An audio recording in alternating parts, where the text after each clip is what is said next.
With the goal of strengthening regional collaboration and the growth of the aviation services sector, the Caribbean Aviation Handlers Association held its 20th anniversary conference at Atlantis Paradise Island Resort on June 27, 2025. But I am delighted to welcome you as you convene for this 2025 Caribbean Aviation Handlers Association conference. And for those visiting the Bahamas for the first time, I give you a special welcome. I hope that this will only be the beginning of a close relationship with our fine country. You are indeed celebrating in paradise, reconnecting the region. And there is no better place to celebrate than right here in the islands of the Bahamas. And in case you don't know, I'm not only responsible for aviation, I also happen to be responsible for tourism. And it is my day job to get heads in beds to bring groups to the islands of the Bahamas, so I'm delighted to see you for more reason than one. As you celebrate your 20th anniversary, you've indeed chosen a fitting place. And again, I applaud you for providing this forum for aviation ground handlers within the Caribbean to solve common problems while promoting safe development of aviation. Notwithstanding your agenda, no doubt this is perhaps a coming together of family, a coming together of colleagues who you've known over a long period of time. And I hope, therefore, that you've already started to have productive dialogue and conversations. And I trust that that will continue for the remaining of your event. I'm advised that over the course of your gathering, you will collaborate around themes that place a focus on sharing best practice on customer service delivery task oriented allocations, efficiency, manpower, equipment, financial resilience, and a review of baggage handling policies, regional planning, and evolving geopolitical concerns. That's a mouthful. And we have found our way over the last few days in Canada, where we took a Ministry of Tourism mission to welcome all the Canadians to come to the Bahamas who aren't going to the USA anymore. And I want you to know sometimes it's a tiptoeing exercise, but the world is a small place that's becoming even more uncertain. And I know that in your deliberations, in your collaboration, you will discuss in detail how these matters and more impact what you do and what we do generally in the aviation business. It is evident, though, that our region continues to evolve with global threats to our travel industry, placing priority on a culture of safety and efficiency. And you have a constantly increasing responsibility for the safe movement of aircrafts on the ground and minimizing risk of accidents and damage. I'm Carissa Williamson, and this has been Your Government in Action, a proud presentation of Bahamas Information Services. Join us on Wednesday evenings, where we bring you highlights, coverage, and information as we continue to do what we do best, linking people and government.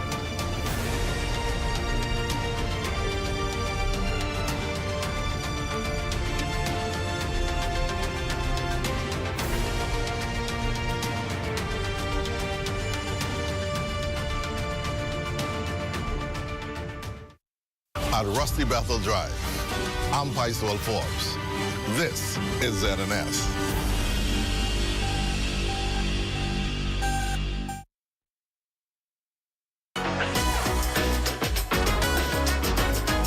It's What's Trending with Jiminita Swain and the Bahama Beauty. At the Broadcasting Corporation of the Bahamas from Studio A. It all starts right now.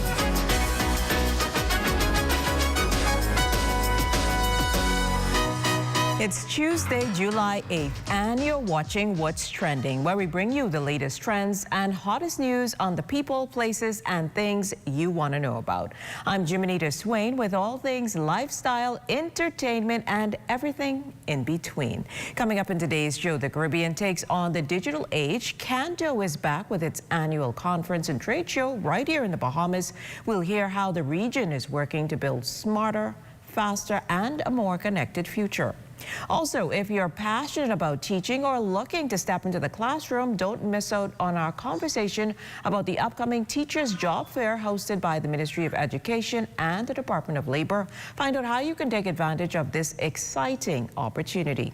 And Bahamian entertainer Lady E is back with a fresh remix of her hit song, My Islands in the Sun, just in time for Independence. She joins us to talk about the inspiration behind the new version, what fans can expect, and how you can get your hands on it. That and so much more after the break. You're watching What's Trending.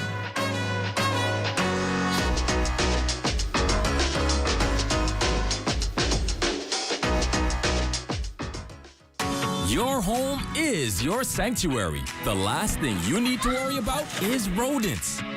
Once they enter your property, they can be tough to get out.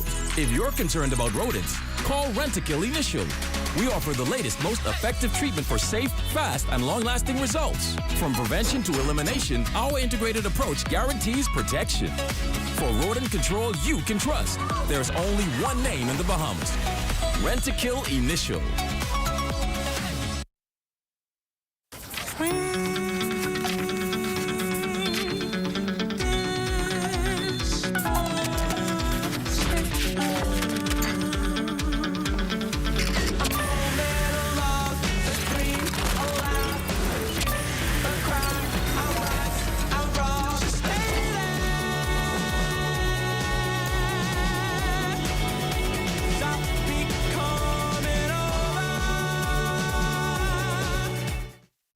Did you know you could send a local bank transfer to a $1 wallet?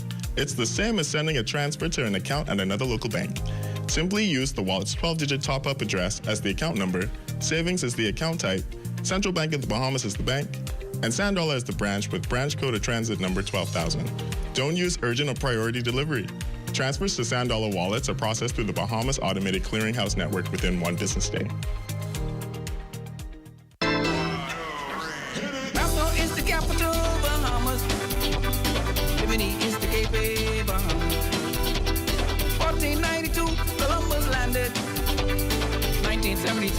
We were free. From Nassau to Inawa, Bahamas. From Freeport to Miguana, Bahamas. Tourists love our country, Bahamas. 700 islands, Bahamas. Happy independence, Bahamas.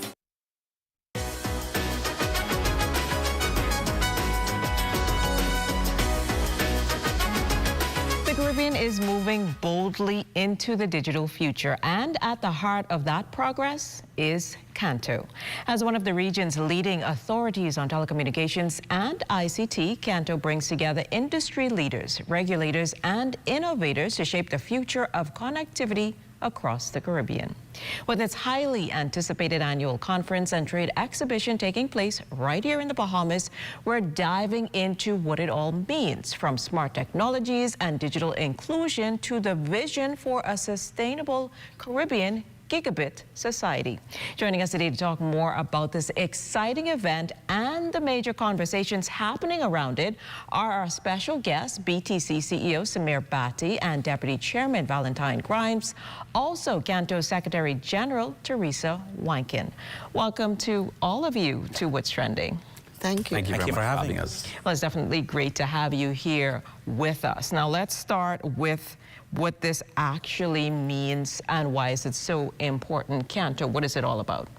So, again, thank you for having us on the show. This is the 40th Canto, and as a conference, this is the premier platform for bringing together the brilliant minds around the Caribbean to elevate our voices, to come together to address the challenges of the region and to shape the future of technology and communications going forward. So here's an opportunity for regulators, for industry experts, for government officials to come together to really shape the future. I think this is an exciting conference.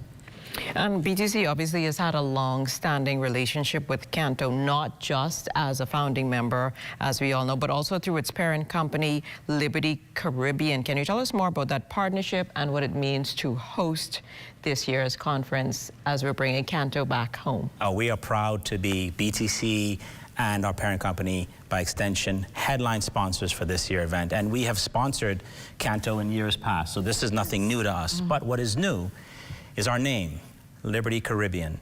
And we've formerly been known as Cable and Wireless. We are Liberty Caribbean, and it means so much to have Caribbean in the name of our parent company.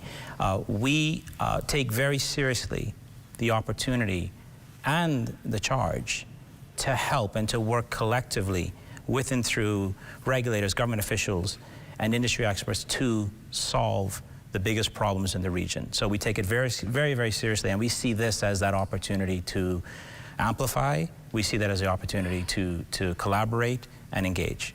So Teresa, let us bring you in on this conversation. Now, Canto marks a major milestone this year. 40 years this annual conference and trade exhibition has been taking place. So what can attendees expect from this year's event at Bahama? I know a lot of people look forward to what is going to take place in the trade exhibition part of it. So tell us, what can persons expect from it? Okay, so from the trade, I will start there. The trade exhibition is a cutting-edge technology showcase. So we have over 40 exhibitors, and those are the service providers from all over the world that provide services for the Caribbean region. So you can expect everything from smart technologies to solar, the latest technology in solar power. You can expect the billing system solution and everything that's connectivity. Green technologies as well as smart technologies. So that's just the exhibition, and that's just one component of Canto.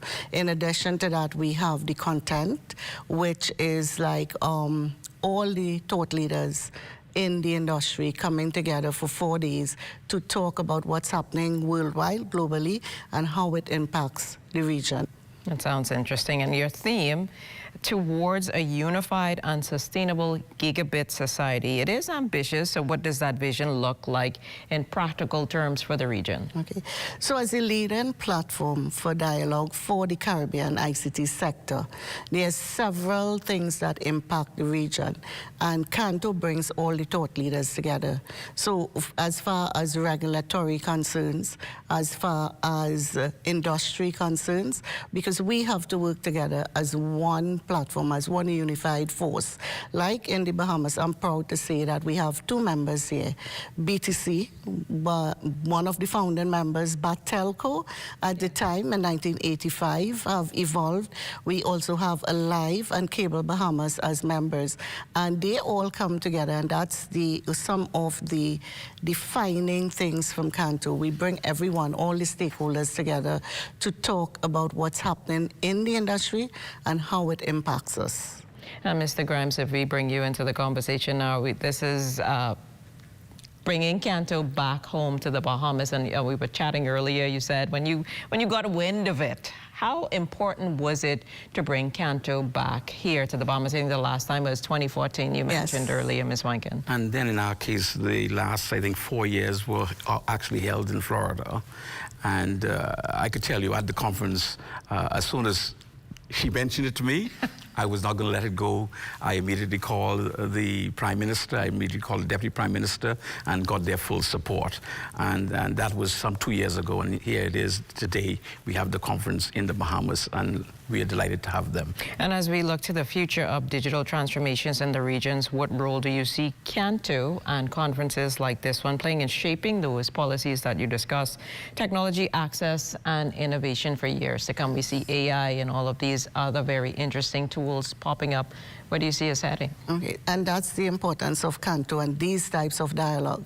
So a lot of people would say, AI, what's the good and bad? So in our agenda, we have quite a few sessions that deals with everything technology and its impact on the region, from cybersecurity and ensuring that citizens are safe, to how can we harness AI for the betterment of the society, to bridge the digital divide. You know, the Caribbean region, we have good connectivity, but there's still a lot of work to be done. Before we let you go, amid all of the high-level talks, tech discussions, what part of the Canto experience are you most excited about this year? Maybe a favorite panel or even just some Bahamian food. So if you could each give me a quick answer. What are you looking forward to the most about Canto this year, the experience?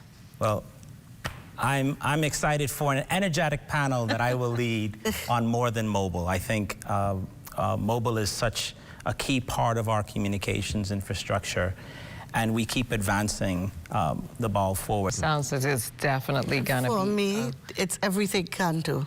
I'm excited about just being here, bringing the technology to the Bahamas and the rest of the region. It's everything Canto. Yeah, I think, Mr. Grimes, are we good? Basically, I'm happy that we're able to host it this year, and I'm looking forward to it. That's the key point. Well, thank you so much, Mr. Bhatti, Mrs. Wanke, Mr. Grimes, for joining us on What's Trending today, I'm sure.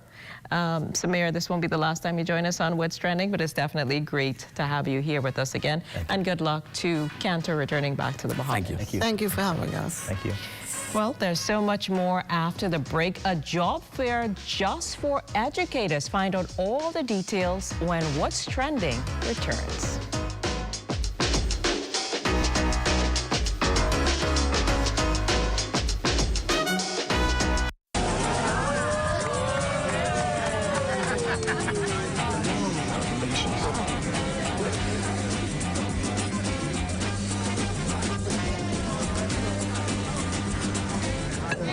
Diet-friendly special.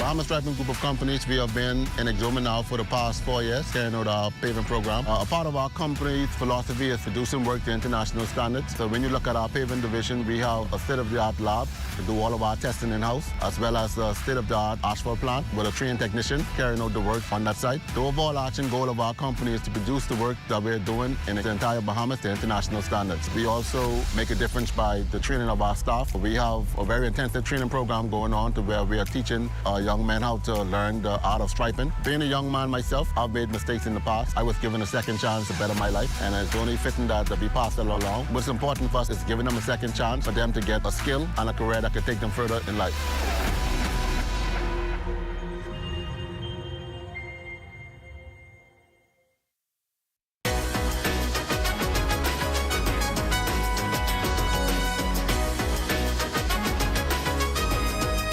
We've often heard it said that teaching is more than just a profession. It's a true calling. For those looking to find their place in the field, this might just be the perfect opportunity.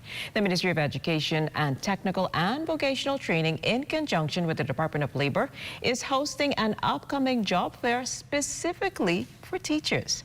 Joining us to tell us more about this exciting event, our Permanent Secretary, Lorraine Ambrister, and Deputy Director of Education for Schools Management, Janice Moss. Welcome to What's Trending, ladies. Thank you. Hello, thank you. Wonderful. It's great to have you here with us. Thank you. It's good to be here. So, P.S., tell us about this job fair. How did the idea for it come about?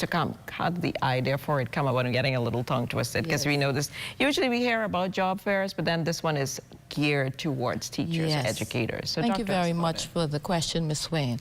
Okay, every year we seek to recruit on average approximately around 300 teachers to replace teachers who have resigned, retired, been terminated, made the decision to leave the service, whatever. So and this year particularly, we know that right now we need approximately 150 teachers to bring into the service and to bring in education in August. So we were sitting, strategizing with the minister, and Minister made contact with her colleague, Minister Pia Glover-Roll from the Ministry of Public Service. So she said, we want you to work with us to help us to get teachers in to fill the gaps which may exist now. And she said, Minister, why don't you have a job fair? And so we all thought it was a wonderful idea. So really it came out of a idea suggested by Minister Pia Glover Rule. Wonderful, wonderful. So tell us, when and where will this job fair be held? It will be this Saturday, July 12th, at the Ministry of Education and Technical and Vocational's headquarters from 9:30 to 3:30. So Ms. Moss, tell us, are there specific qualifications or certifications that candidates or interested prospective candidates should possess in order to participate in this job fair? Yes, we want the brightest and best teachers, but we want them to be qualified. Our trained teachers must possess a bachelor's degree in education, or they can have a bachelor's degree in education with a teaching certificate. We also have openings for assistant teachers, and these are teachers who possess a bachelor's degree, but it's in the arts or in the sciences. And in those areas such as music, dance, and carpentry in the technical areas, we also look for craft instructors, and they have the skills to teach in those areas. So we are open to all and sundry, but we want the brightest and the best to educate our students. So then that means then that there are opportunities for new and, I guess, experienced teachers to participate in this job fair? Anybody who's a teacher, as Ms. Moss explained, with the qualifications that are required, but we also we're interested in, we have what we call supply teachers, who are teachers who have retired but who wish to remain in the sector.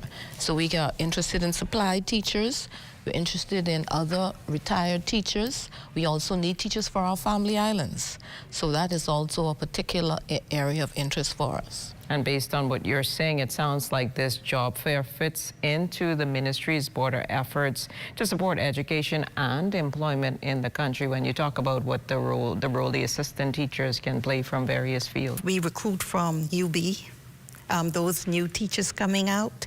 We recruit from our premier institution, and certainly PS mentioned the supply teachers, and we afford them opportunities to come in to render assistance in the classrooms for our students. So yes, we are fulfilling our mandate to provide quality education for all students, all children in the Commonwealth of the Bahamas, while providing employment opportunities. And if persons may be hesitant or nervous about coming out, what would be your key message to them about why they should definitely come out and check out the job fair? Teaching is a gift.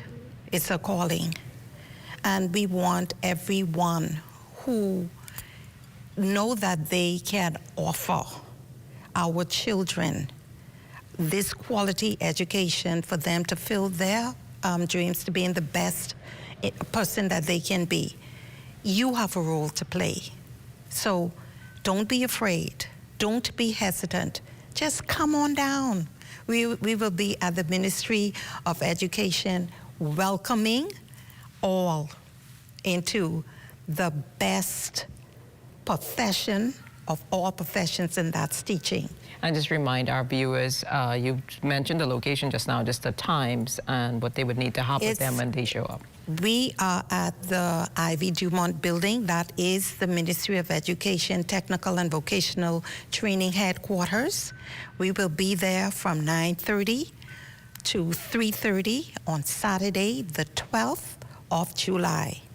All right. We can't wait. We are excited, and we can't wait to welcome all of those persons into the Ministry of Education. Well, thank you so much, P.S. Ambrister and Ms. Moss, for joining us on What's Trending today. I hope that the job fair is definitely an exciting one, and you get to exceed the numbers that you're hoping. We're praying, yes.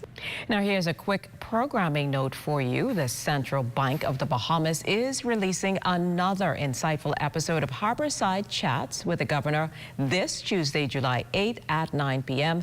In this episode, Governor John Rule sits down with Dr. Alexandre Chambini from the Bank of International Settlements as they discuss cross-cutting topics, including central bank digital currencies, cross-border payments, the impact of artificial intelligence on the financial sector, multilateralism, and so much more.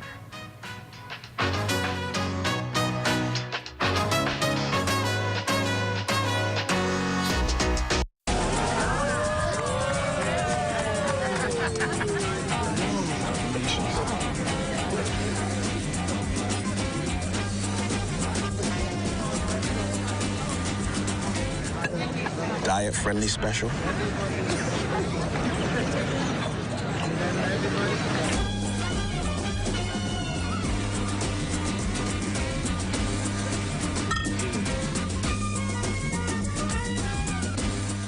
The internet isn't just for surfing. There's a sea of shoppers buying online, and you can connect with them on Tingsy. Tingsy is the SBDC's online storefront built for Bahamians. Take your business to the next level by selling to customers online, both at home and around the world. People want Bahamian things, and if you got things to sell, sell on Tingsy. Find out how you can connect with a sea of buyers by visiting tingsybahamas.com. Hey, ladies, where's the Dave? Oh, okay, thanks. Bets. Greg, what's up? Ready, man, how you doing? I'm doing well. He's meditating. You gotta give him at least an hour. All right, well, I can wait. I'm gonna do.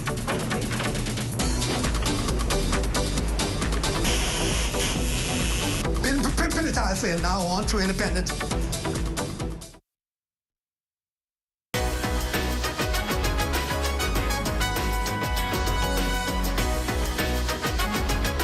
My Islands in the Sun, a catchy tune released about 4 years ago by local Bahamian entertainer Erica Johnson, better known as Lady E, has been a fan favorite. Now, as the country steps closer to celebrating its 52nd independence, Lady E is released a remixed version of the song. She joins us on What's Trending to talk about the exciting update. Welcome back to the show, Lady E. Thank you so much for having me, Jiminita. It's always a pleasure to have you here with us. So, Lady E, tell us what prompted you to create this remix.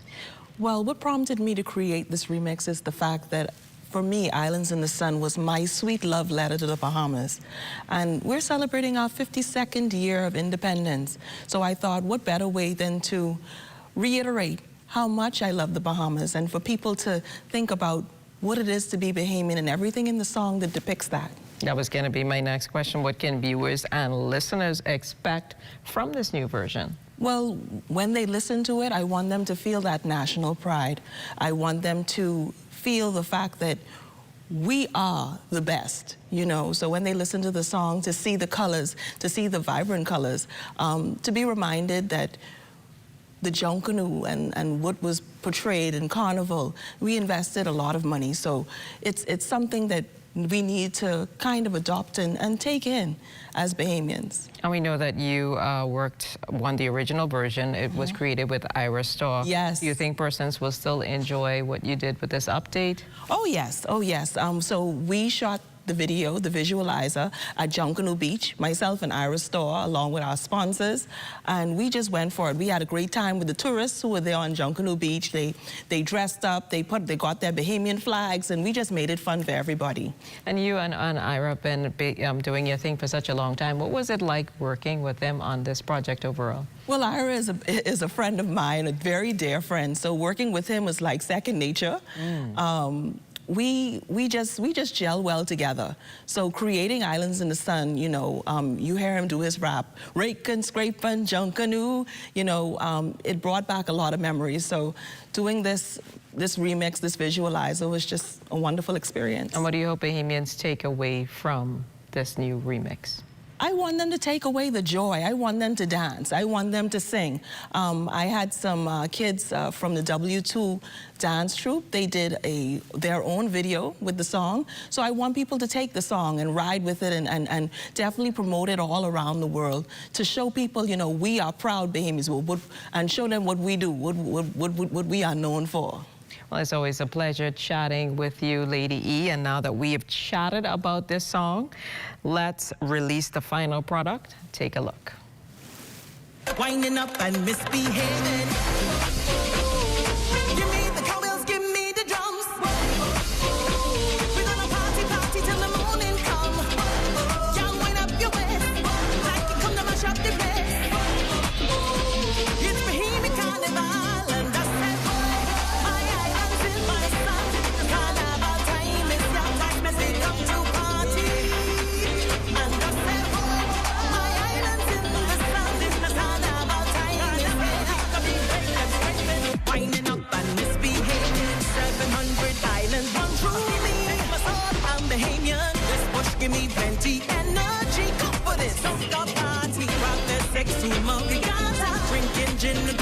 water. Bouncing day on the go bed. Party all night and day. And I said, my island's in the sun.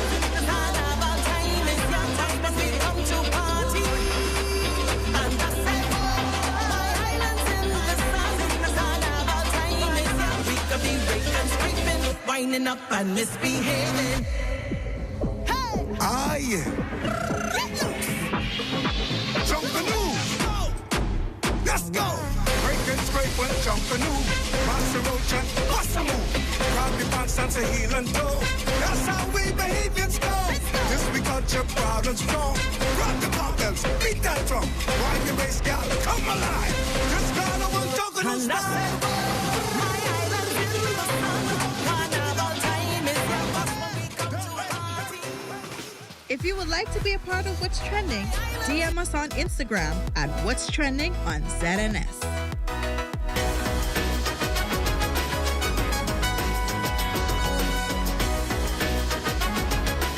Tired of looking at the same old kitchen? Step 1. Our talented recommended designer Mark crafts a custom design just for you. Step 2. Once your design is ready, CBS Bahamas makes ordering effortless. Your dream kitchen is within reach. Step 3. Our recommended installers bring your vision to life, ensuring every detail is perfectly in place. Sit back and relax as your dream space becomes a reality. Visit cbsbahamas.com and start bringing your home improvement dreams to life today.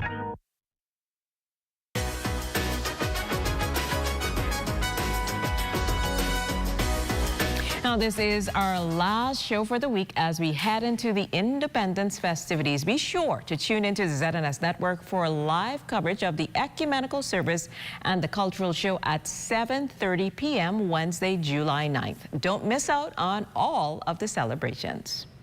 Well, be sure to catch up with us on Instagram at What's Trending on ZNS for all the latest buzz. We'll see you right back here on Monday at 6 p.m. for more lifestyle, entertainment, and everything in between. I'm Jiminita Swain. See you later.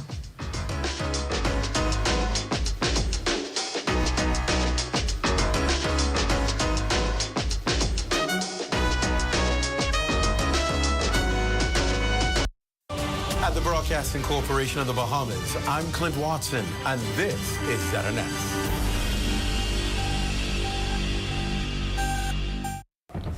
This is the Bahamas Tonight. The Northern Edition has a look at stories making news tonight.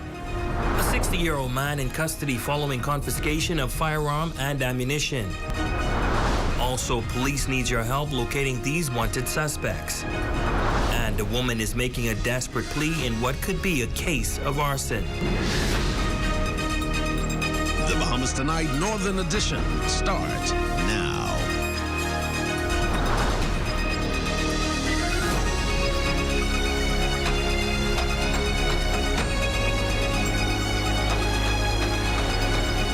Good evening and welcome to the Bahamas Tonight, the Northern Edition. I'm Ramiko Knowles. Thanks so much for tuning in.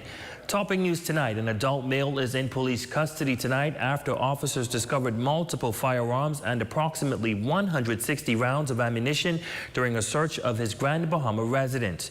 Police say the operation was carried out based on intelligence received. Shalia Rowe leads us off tonight.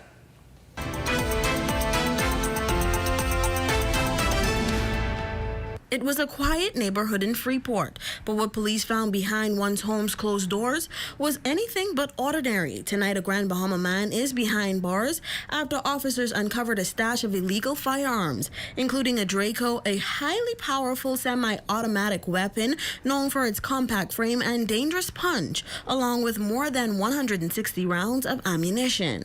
Upon checking the package, it was discovered that it contained 3 firearms, namely a Draco submachine gun and 2 pistols.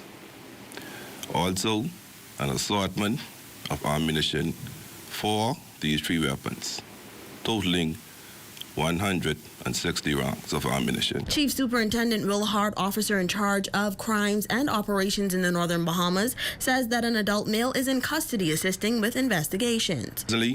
There is a 60-year-old male in police custody who was assisting us with the investigation.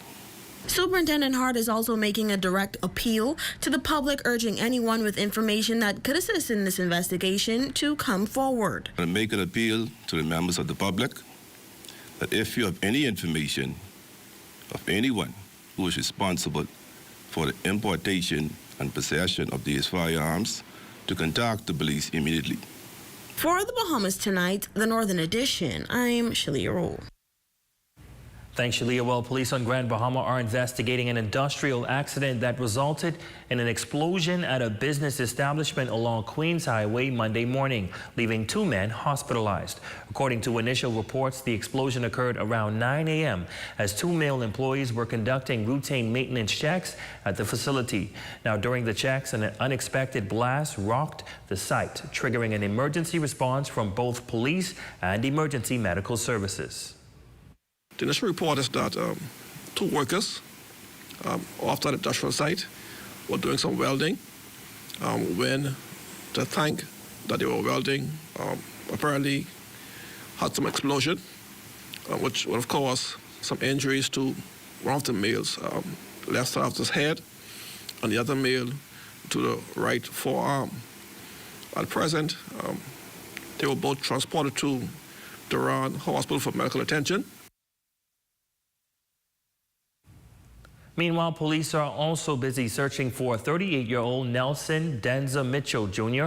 of Allistown, Bimini. They need to question him in connection with stealing by reason of service.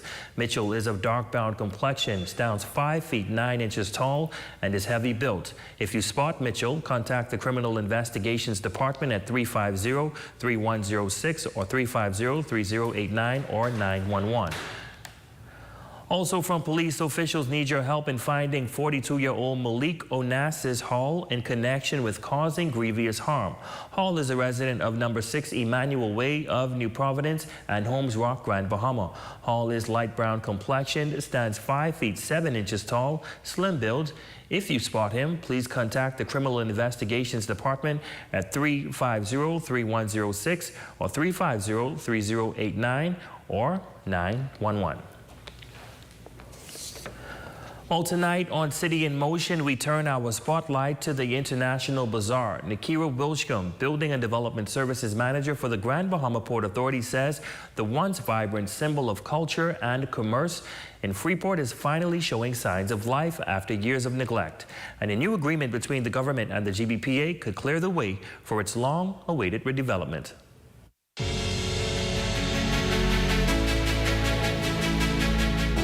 A few years ago, we were having fires. Here at the International Bazaar, attempting to put out this blaze. Obviously, the storms and hurricanes, the economic depression, all played a part in the International Bazaar losing its luster that it had. In its prime, the International Bazaar in Freeport was the center of activity, bustling with tourists, vibrant shops, and a cultural mix that made it a must-see. But years of economic setbacks turned that once iconic hotspot into a ghost of its former self, and quite frankly, an eyesore. But there's been a major shift, and it's one many have been waiting on. We were pleased to get in there and to tear down some of those buildings, which became a constant reminder of the dilapidated state. Over the past 3 years, we've been working with some of the owners of buildings in the bazaar with the view of tearing down some of the derelict structures, and we've been successful in that. In fact, we have been able to demolish about 75% of the structures. Now, there's even more progress to report. The government has reached a deal with the Port Authority to settle over $1 million in back maintenance fees owed by bazaar property owners. That agreement clears a major hurdle, opening the door for the rebirth of the bazaar site. We have, basically spoken with government and with government's intention on doing some things within the bazaar. They will continue those discussions with those owners. But I must say that the Grand Bahama Port Authority has written off about 50% of debt owed by the bazaar owners. And so we're pleased now to be cooperating with the government so that progress can be made in that area. And with that deal finally in place, the stage is set for something new, something better. A fresh start not just for the property, but for Freeport's future. So the next time you talk about Freeport, remember, this isn't just a city trying to bounce back. It's a city in motion. Well, a powerful new tool aimed at saving consumers money and boosting local business is now live. Flamingo Bahamas, a digital discount app, launched this week with support from government and private sector leaders, including Deputy Prime Minister and Minister of Tourism, Investment and Aviation, the Honorable I. Chester Cooper, who hailed the app as a clear sign of confidence in the country's growing economy. Shalia Roll reports. A new business venture is stepping out in Grand Bahama, aimed at helping both tourists and locals keep a little extra cash in their pockets. Flamingo Bahamas, a digital discount platform offering exclusive deals to shoppers, diners, and travelers across Grand Bahama and New Providence. With more than 500 businesses already on board, the app is being welcomed as a timely and innovative solution for Bahamian consumers looking to stretch their spending and shop smarter. Proprietor of the company, LaQuay Langs, describes this new initiative as a game changer for saving. Flamingo Bahamas means a Bahamas where Bahamians businesses can see an increase in customer flow and sales, higher inventory turnovers, which yields larger profit margins. A successful Flamingo Bahamas means Bahamians and visitors can shop and save a minimum of 10% discount on purchases across all business sectors. The app not only gives consumers a new way to save, but also provides a valuable promotional platform for small and medium-sized businesses across the country, many of whom are seeking more visibility and customer engagement in an increasingly digital marketplace. The Honorable Ginger Moxie says projects like this shows that locals are investing in the economy, causing a boost in the momentum. This Grand Bahama is rising. We are building, we are thriving, and the confidence we see, the confidence shown by ventures like Flamingo Bahamas, is the fuel for this incredible journey. Local investment. This is what sustains our momentum. Also in attendance was the Deputy Prime Minister, the Honorable I. Chester Cooper, who says that events like this shows a thriving economy. We're not only seeing big foreign investments or big domestic investments, we're seeing small business as well. And this truly tells me that the confidence in the economy is not misplaced. It is being felt by young Bahamians who recognize that there are opportunities to be seized. For the Bahamas Tonight, the Northern Edition, I'm Shalia Roll.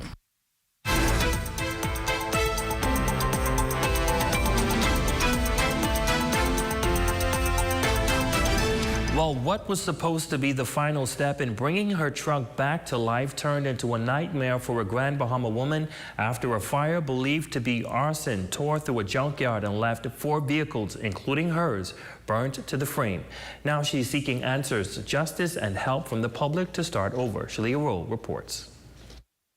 Work hard. I work hard for my money, babe. Now my vehicle is burned to the ground.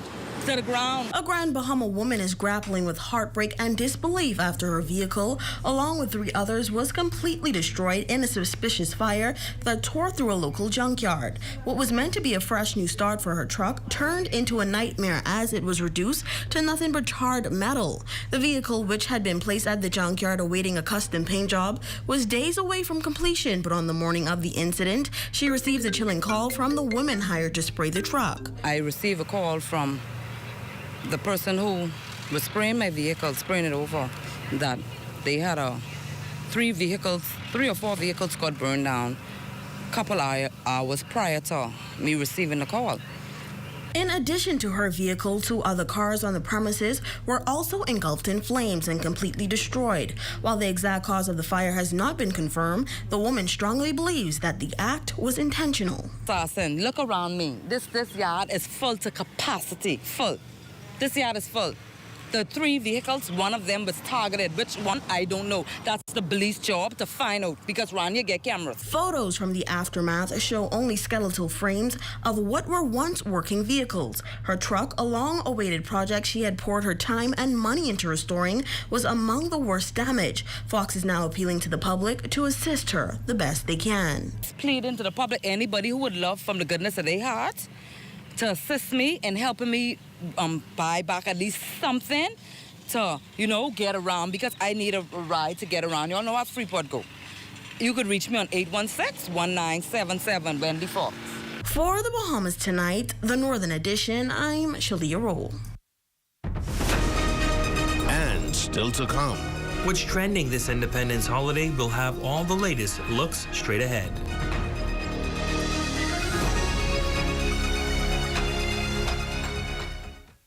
The Bahamas has been a nation marching for progress. We are more than sunny skies and blue seas. We are a nation filled with purpose, opportunity, and innovation. With each generation, our spirit grows stronger, our dreams brighter, with our banners waving high. Join us as we continue to pass the torch, fostering freedom, progress, opportunity, and innovation for years to come. Happy Independence, Bahamas, from Commonwealth Bank. Come on down and see what Dolly Madison has in store for you. Renovate and rejuvenate at Dolly Madison.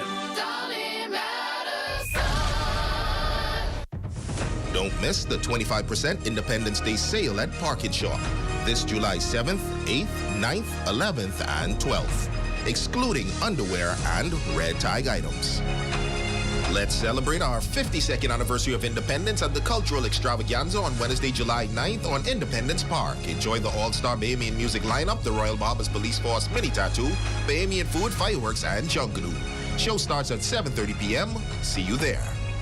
The purpose of the ceremony on this, the first full day of Bahamian independence, was the handing over of constitutional instruments. Independence has always meant so much to me as a Bahamian, as a young man that grew up in New Providence and now currently resides here in Grand Bahama, also having the opportunity to live abroad and now being home permanently. Independence has always been such a big deal for the Bahamas. Happy Independence, Bahamas. I'm Jay Philippe.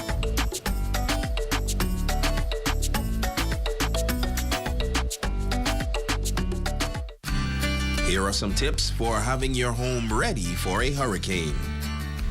Keep all trees and shrubs trimmed. Bring in all outdoor furniture, plants, or any other items that may become airborne due to high winds. Cover windows and doors with hurricane shutters or pre-cut plywood. Clear drains and gutters. And remember to secure important documentation in case you have to evacuate. Don't be caught off guard this hurricane season. Be prepared. Your #1 team in the North. Only the sun covers the Bahamas better. Welcome back. Well, we are just days away from celebrating the country's 52nd anniversary of independence, and as Bahamians, we wear our colors with pride. And for some designers, they want to ensure that you wear it with style as well. Our intern, Aaron Burrows, has all the details on the latest styles for this independence. Independence is here, and it is time to switch up the apparel. I'm Aaron Burrows, and I'm hitting the streets to show you what's trending for this independence celebration. The design she did this year is very tropical. Picks up the flamingo, emphasizes the blue marlin, so we have the coat of arms and everything on it. So come on down to the Raven Mall, and we're here ready and willing to serve you. Happy Independence, Bahamas. Bahari, the Bahamian brand born in Grand Bahama, is bringing bold island styles this summer. Canovia Ferguson, helping at the pop-up, shares her favorite look of the new collection. My favorite style in this collection is the contrast trim dress, which is a very flowy dress. It has the trademark for this year, which is the stamp design, but it takes me back to dresses that you would wear when you were a child, and it's very cutesy. Baja Gala also showing up and showing out. Baja Gala owner Tanisha Carey is highlighting custom Bahamian tailored jewelry. Authentic Bahamian coin bracelets. Can't get any more authentic than our Bahamian coins, because of course they can't be remanufactured. From bold prints to customized jewelry to Bahamian pride being stitched into every thread, it is clear that our people are showing up and showing out this independence season. For the Bahamas Tonight, the Northern Edition, I'm Aaron Burrows. Thanks, Aaron. Well, Grand Bahamian native David Ferguson is celebrating the release of his new book, High School Chemistry is for Everyone. Jelanda Thompson-Everest has more details in this report. A new book titled High School Chemistry for Everyone, part textbook, part workbook, and part graphic novel, has been created with a unique mission to aid in the restoration and rebuilding of Grand Bahama following the devastation of Hurricane Dorian. Of rebuilding at home. And I recognize that I'm not a politician, not an engineer, I'm not a mason, but I'm a scientist. So I was like, how can I contribute to the work occurring back home?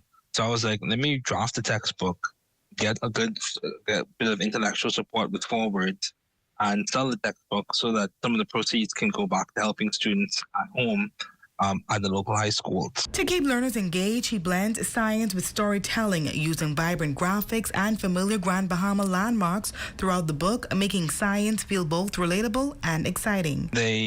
So when they learn about organic chemistry, they see the scene at Pharmachem. When they learn about the Chatelier's principle, which is a system with equilibria, they go to the RAN, which is still there. They also for like different other concepts like Garden of the Girls, they learn about acid-base equilibrium. So I'm trying to create this narrative, and it's combining a lot of different teaching techniques. Ferguson, who was also a scientist, acknowledges that many people tend to shy away from chemistry, but he insists the subject is for everyone, especially those curious about pursuing a career in science. He believes that with commitment and effort, success is within reach. If you put the time in, you'll get the results, he says. And if you feel as if the resources that you're using are not good enough, there are people out here, I'm one of the examples, who are working to create resources that are more engaging for the students, that allow students to not only learn about the material, but solidify a conceptual understanding of the material. To be quite honest with you, some of the material I learned in BCSC chemistry, I'm still drawing on that today for like redox reactions or the definitions of oxidation and reduction. Those types of things, I'm still drawing on that to this day because it helped build a solid foundation for me to put on the different types of chemistry and also put on the different problem-solving skills. So my encouraging word to you is keep trying. Ferguson hopes High School Chemistry for Everyone will one day become a part of the national curriculum, serving as the standard chemistry textbook for Bahamians. High School Chemistry for Everyone is now available for purchase on Amazon. For the Bahamas Tonight, the Northern Edition, I'm Jolanda Thompson, Everest. Well, the Bahamas Brass Band is gearing up to celebrate a combined 170 years of music ministry with a grand concert set for July 26th at the Grand Lucayne Resort. During last year's celebration, the Jamaican Police Force Band brought their musical flair, and this time around, the Trinidad and Tobago Police Force all-female band is anticipated to do the same. Band leader Bishop Barry Morris urging everyone to get their tickets early, as it's an event you don't want to miss. They're bringing the steel drums. They're bringing everything they got to put off a wonderful performance. But we got something in our arsenal as well that we're going to thrill the room. And so it's going to be an exciting time that you do not want to miss. Tickets are only $20. And we want everyone to come and participate. If you wait till you reach the door, it's going to be $25. Get in there early so you can get a good seat, and we pack that room and have a grand celebration. With first, second, and third generation members making up the numbers, Morris highlighted the generational continuity of the band that has propelled their success year to year. The band has an exciting history, starting off with 4 men in New Providence, starting off with 1 man in Grand Bahama, and has mushroomed through the generations, producing men to continue playing. These men are great contributors to society. So in this group, you can find doctors, lawyers, we've had members of parliament, engineers, pastors, customs officers, police officers, immigration officers, and the list goes on. Well, good news for one local eastern site, the Freetown Heritage Festival receiving an upgrade with 2 new bathroom facilities. Construction is in the early stage, and according to local businessman Eddie Wan, the amenity is much needed. Wan has fully funded the project as an act of kindness. Freetown native Jason Cooper has been contracted to complete the project, which he says will be a major upgrade for the heritage site. This is definitely needed for all the health poisons to come in also and enjoy this festival as they come in, and during the day we could constantly expand this to more than just a one-time events for the year. We could actually move into weekends and make it a Fifth Friday and so forth, but we need these bathrooms facility in order to do that. Eddie Wan is confident the completed facilities will enhance the experience for both residents and tourists who frequent the Freetown area. We have Carnival coming up down the road. Look here. Why would you not come here? To bring people. And you cannot bring people and try and set up without having some facilities. So the first thing on the map was, of course, bathrooms. Little showers and everything's going to be there, and then eventually a little more and more and more. When Jason approached me about it a few months ago, I just had to wait for the right time. And once I was able to do it, I called Jason on our Thursday, I think it was, and I said, okay, Jason, I'm ready, let's do it. He gave me an order. I said, you know what, I'm busy, you call, because I don't want to mess anything up. If they don't have something and you know what can suffice, then you go ahead and order it. I'll just pay for it. Good stuff, Eddie Wan, always doing something for the community. That's a look at stories making news. Jay, what's happening in sports? Well, Tennis National just recently wrapped up. Jaleesa Clark, one of our interns, actually played for Grand Bahama. We'll have all the highlights and results from Nationals tennis that played in New Providence last weekend. Here we go. All right, that's coming away next, but first a check on the local weather forecast.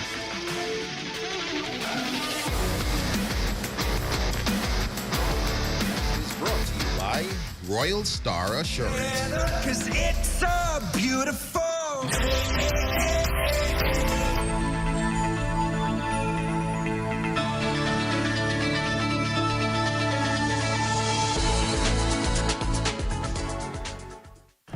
Let's celebrate our 52nd anniversary of independence at the Cultural Extravaganza on Wednesday, July 9th on Independence Park. Enjoy the all-star Bahamian music lineup, the Royal Bahamas Police Force Mini Tattoo, Bahamian food, fireworks, and Chunkanoo.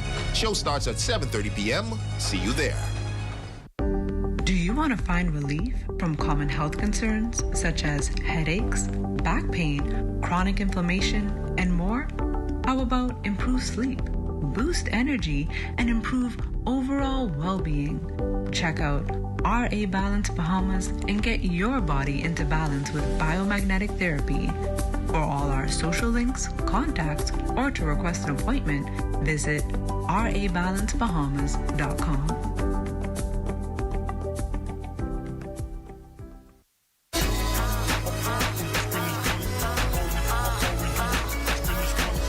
Be sure to check out Best Buy's Boutique with their 20% off sale Wednesday, July 9th at their location, the former Kitty's downtown Freeport.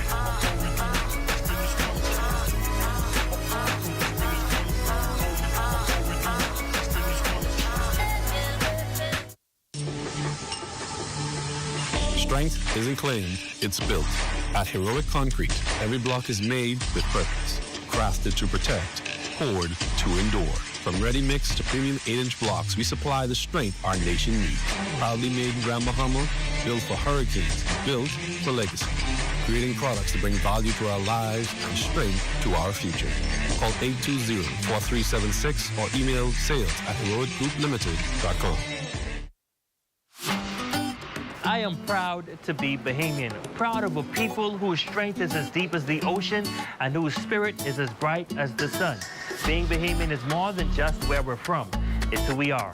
Happy Independence, Bahamas.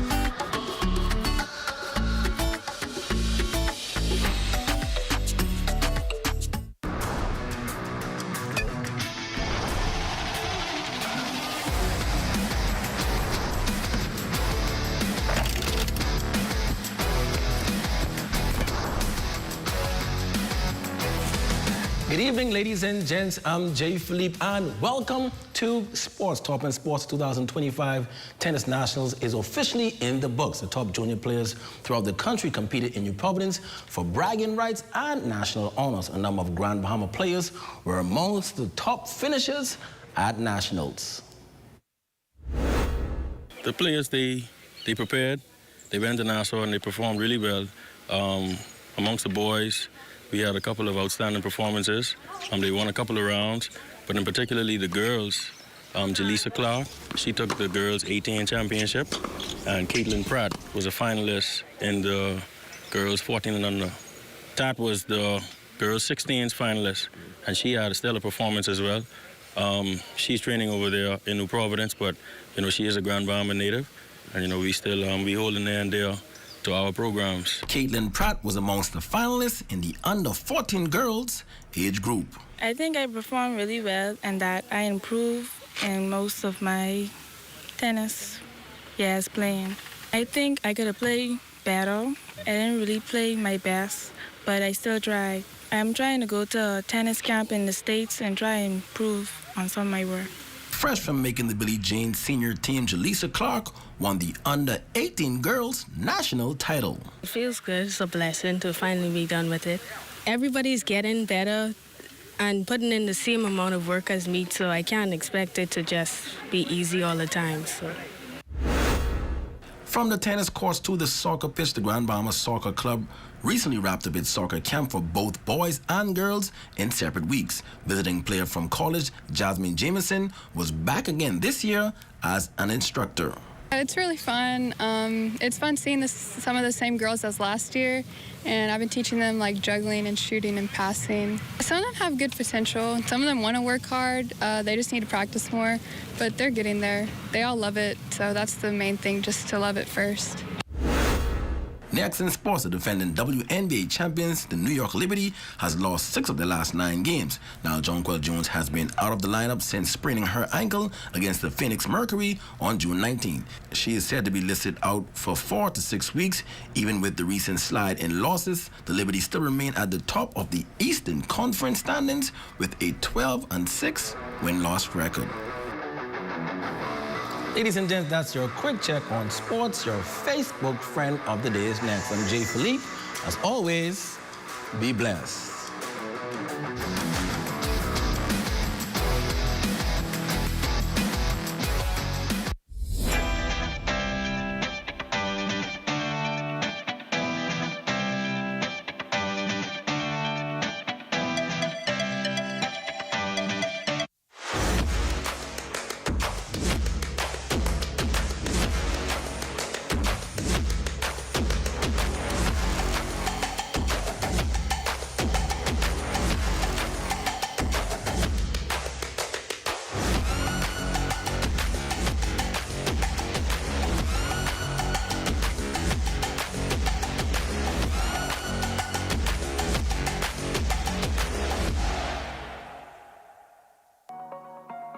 Join us for City in Motion, your inside look at the people, progress, and possibilities shaping the city of Freeport.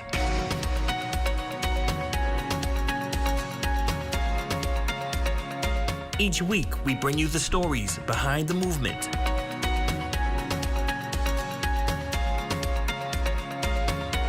Highlighting how the Grand Bahama Port Authority is leading with purpose. Our desire is to connect Bahamians with the opportunities that's right in front of them. This is City in Motion.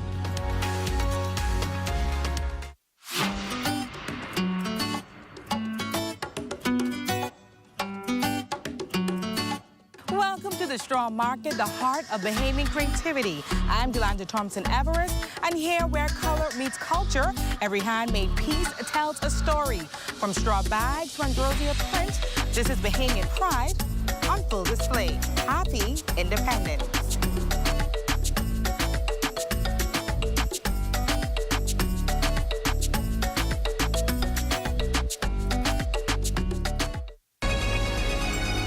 Your number one team in the North. Only the sun covers the Bahamas better. That concludes the Bahamas Tonight, the Northern Edition. I'm Ramiko Knowles. And I'm Jay Philippe. Thanks so much for watching. Here's a live look at the Bahamas Tonight, coming your way next.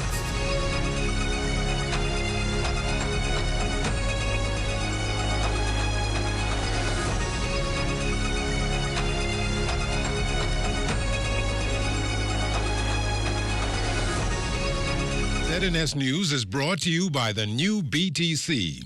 Fiber is here. Faster, stronger, more reliable. Together, we are unstoppable. Switch today. Coming up in the Bahamas tonight, a mother and her young daughter, the latest victims of gun violence here in the capital. Plus, CARICOM talks wrap up following marathon discussions on security, the judiciary, climate change, and Haiti. And what's needed to truly revive downtown Nassau? A former Bay Street owner fills us in. The Bahamas Tonight, the National Report starts now.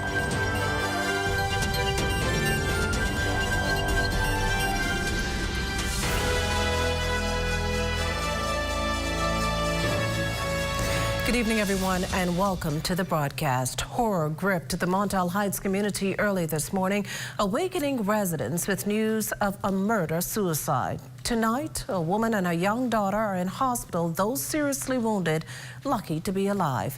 2 men are dead, one of them taking his own life after unleashing this deadly assault.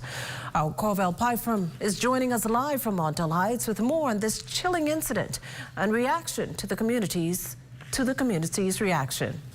Corvell?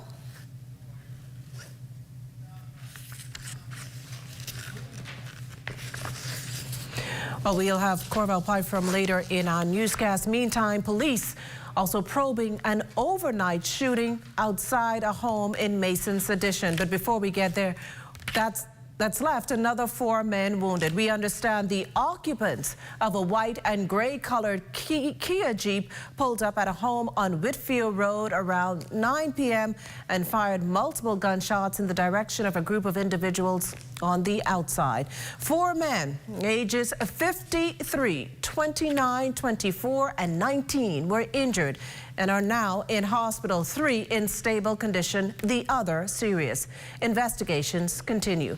We now go back to our Corvell Pyfrom, who's standing live in Montel Heights following a homicide and suicide early this morning. Hi, Game Makushla. So let's hope that this time it works out for us. But tonight, this community, as we said before, is in shock, and it's understandable why. Police tell us that a 58-year-old man entered a home along Mantle Street where a woman, her daughter, and another man slept. The man then attacked them with a gun and a machete. When it was all over, the woman and her daughter were both wounded, the other man killed, and then the man turned the gun on himself.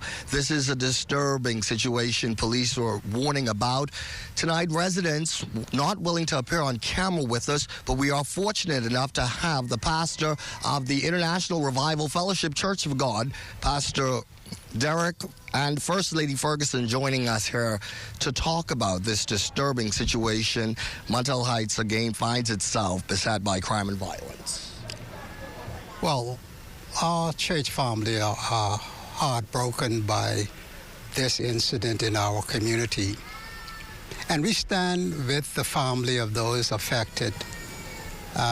We understand that words at this time may be difficult to bring peace and comfort to those broken hearts, but we want to remind them that earth has no sorrows that heaven cannot cure. And we stand with them in this time of their bereavement. We stand with them along with Pastor Dean Wells from the Pentecostal Church of Faith, which is also located here in Montel Heights, and the Member of Parliament for this area, Glennis Hannah Martin, who supports both churches and who is very active, involved with this community. Our church has been established in this community for 62 years, and we are actively and continuously involved with the residents of this community.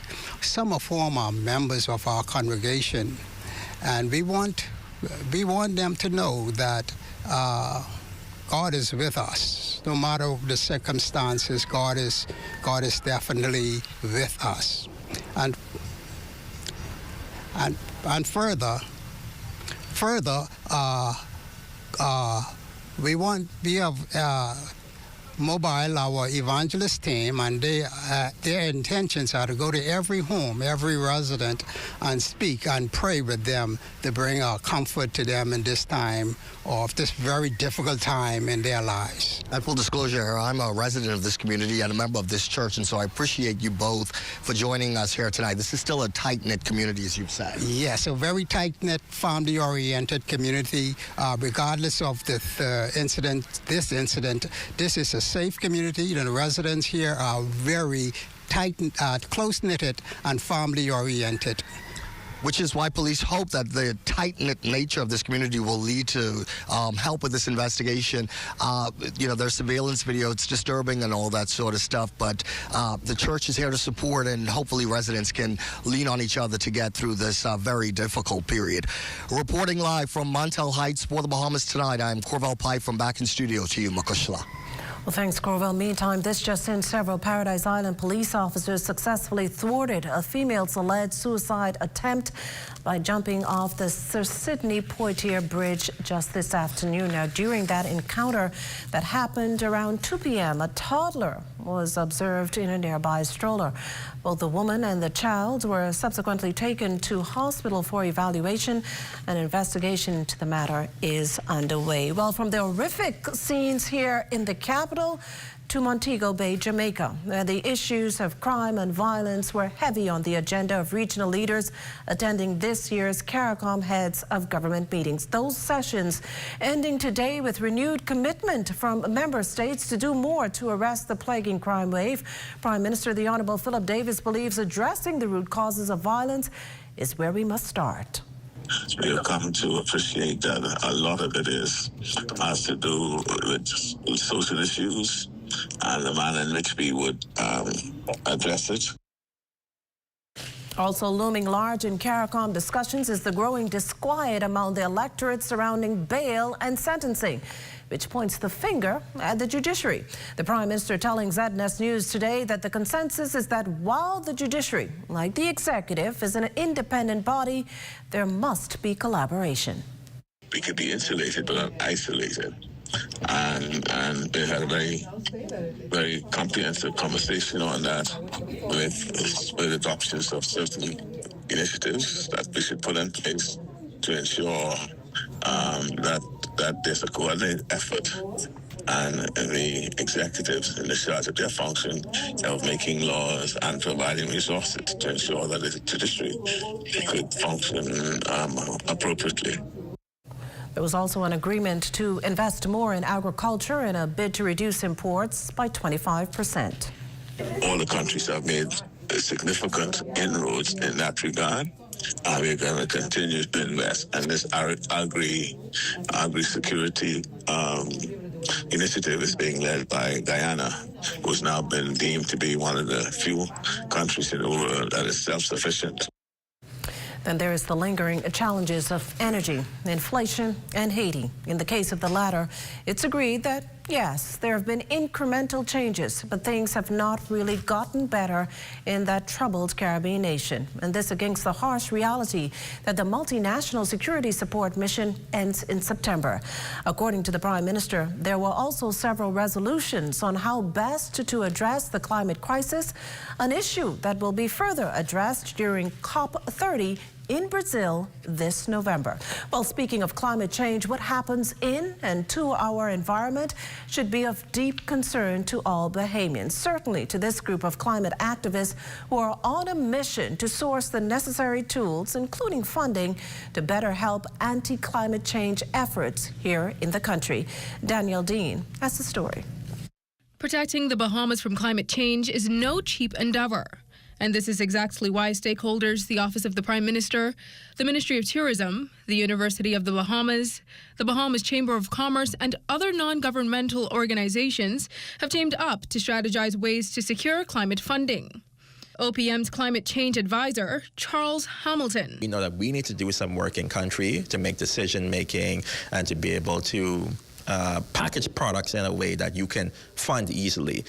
These organizations then participated in a 2-day climate funding workshop facilitated by the largest global fund to help fight climate change, the Green Climate Fund. Hamilton and colleagues anticipate the day where there will be hundreds of millions in funding from organizations like GCF and the Adaptation Fund toward these issues. We need to be able to address water security across our family of islands.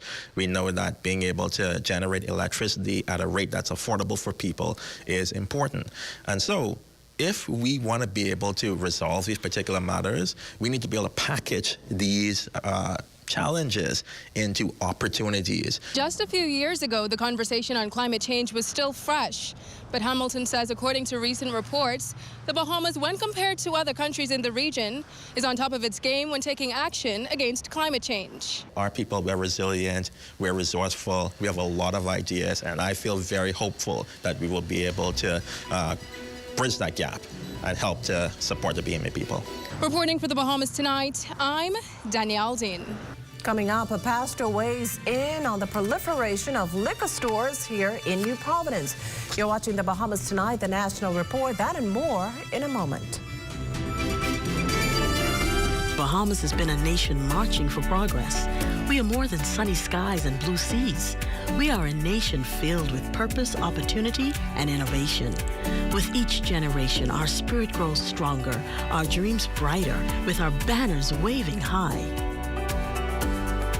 Join us as we continue to pass the torch, fostering freedom, progress, opportunity, and innovation for years to come. Happy Independence, Bahamas, from Commonwealth Bank. Hi, I know you weren't expecting to see me here. Now you can find your favorite chicken and snacks in the same place. It's true. Come on in. Introducing the Doritos Kentucky Chicken Sandwich, a delicious combination of KFC's juicy original recipe extra large filet, stacked with real Doritos nacho cheese chips for a loud cheesy crunch in every bite. It's bold, it's crunchy, and it's only $8.95. KFC and Doritos, a crunch that's finger licking good. While others see customers as numbers, we see our customers as people, neighbors, friends who deserve more than one-sided connections. That's why we are redefining what real connection is by prioritizing our customers and showing our appreciation by putting our money where your loyalty is. BTC customers, claim your $200 Bahamas Air gift card when you add postpaid mobile to your internet plan. That's loyalty that flows both ways. Bahamas, come celebrate our 52nd independence at the Family Fun Day, July 10th at Clifford Park. It's a great afternoon of food, fun, culture, entertainment, national pride. Gates open at 4 p.m., concert time 6 p.m. 52nd Independence Family Fun Day at Clifford Park. Bring the whole family. Admissions free. Happy Independence, Bahamas. See, I'm proud to be a Bahamian. I'm proud to be a Bahamian.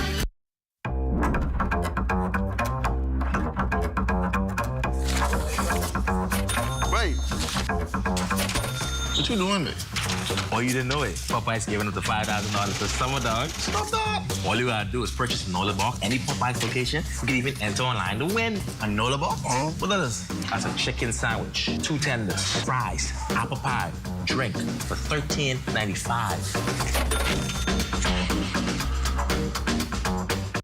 Portion of the news is brought to you by Bahamas Striping Group of Companies, where safety is first. You're looking at a shot there of the moat at Fort Charlotte. That shot taken a few months ago by drone pilot Neville Smith. Welcome back. The government has made its plans known. The proliferation of liquor stores, particularly in urban areas, must be and will be addressed with the help of legislation. And as Lloyd Allen tells us, it has secured the backing of one key member of society. Last week, some sobering statistics released from the Global School Health Survey. And just 1 week later, the minister responsible for housing, the Honorable Keith Bell, says changes are now in the pipeline that could better protect young people with the reduction on the proliferation of liquor stores, along with other changes. The idea is for us now, with the amendment to the legislation, with a business license, where there is now the replacement of public consultation before a license is issued. Minister Bell contends this would apply to both new and renewal licenses. Some of the challenges that we've seen in the communities with alcoholism and some of the reports that this survey has disclosed to us, that we would see us addressing it through the amendments that we have made very recently through the budget communication.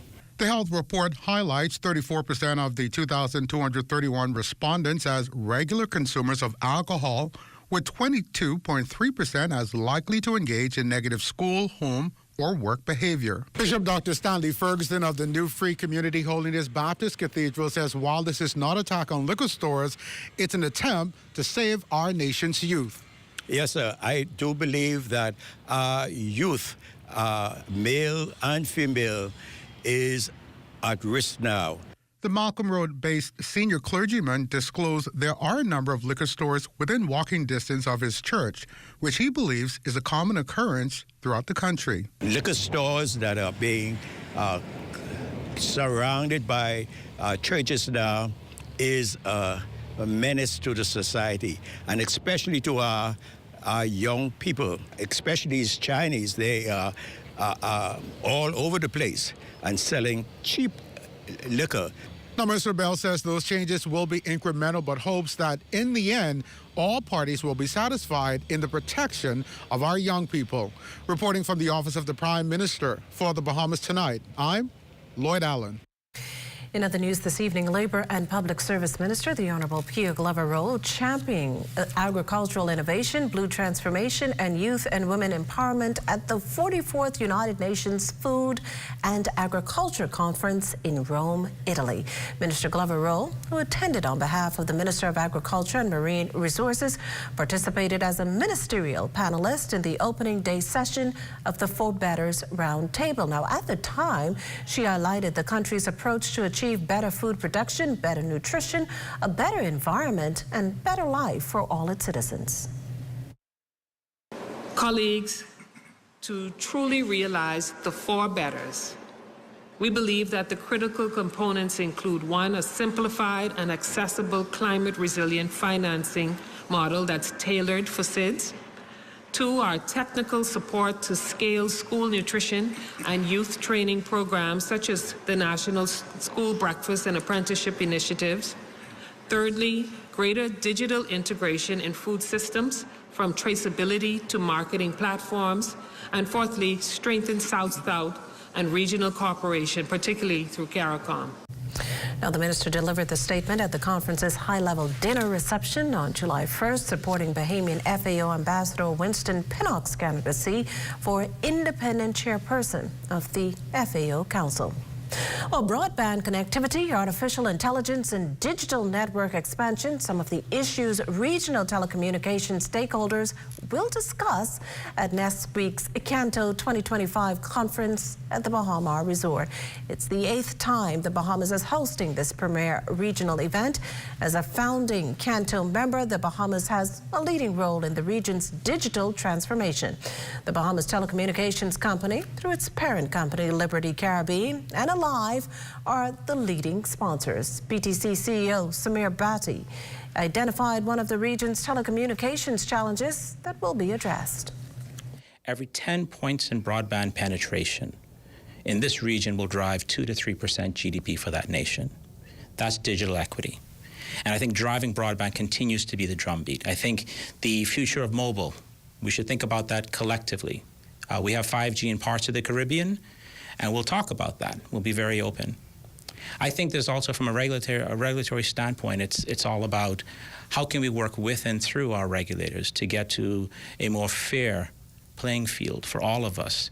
We're in a competitive environment, but at the same time, we can work with our regulators to create a fair playing field. And I think that's going to be a topic of interest.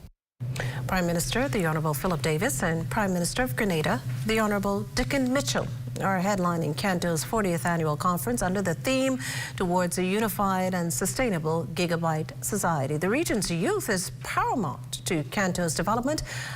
Secretary General Teresa Wankin extended this conference invitation to local schools.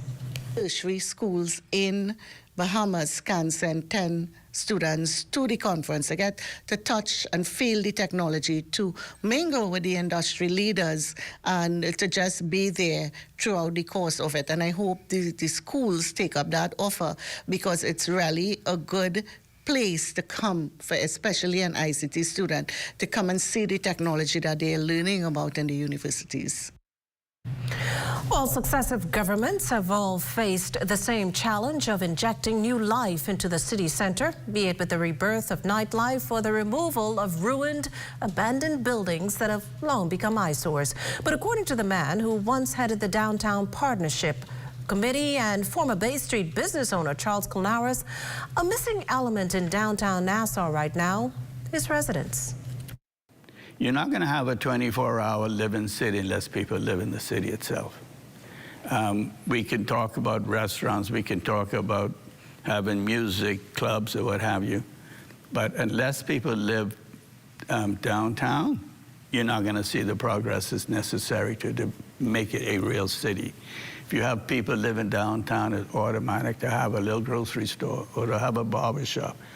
So that experience as a city itself can only happen if you have residents living downtown.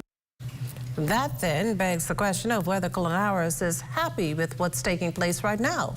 The answer is simple no. In fact, he says no one is. It's a long process that it's not going to happen overnight. The foundation is laid, so it's up to the property owners downtown to consider what is necessary for them, what they think it can be an important part as an investment downtown. This portion of the news is brought to you by folk called Smart Pass, the smart way to pay at the pump.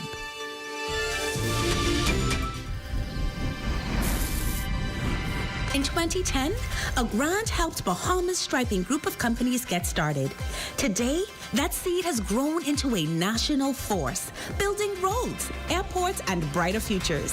Now, we're leading the way through public-private partnerships, what we call 3Ps, where government vision meets private sector innovation.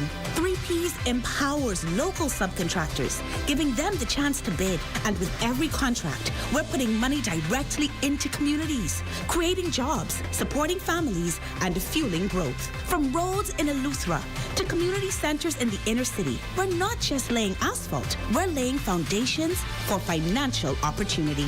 At Bahamas Striping Group of Companies, we believe in building more than infrastructure. We're building up Bahamians who build the Bahamas.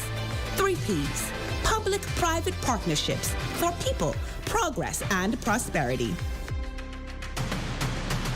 Throughout history, from bartering in ancient markets to the invention of paper currency, convenience has been at the heart of the way we pay. As time marched on, so have we, from barter to cash and cash to digital. Whether you pay with an online bank transfer, digital wallet, or contactless card, with digital payments, options abound. The world never stops evolving, and neither should you.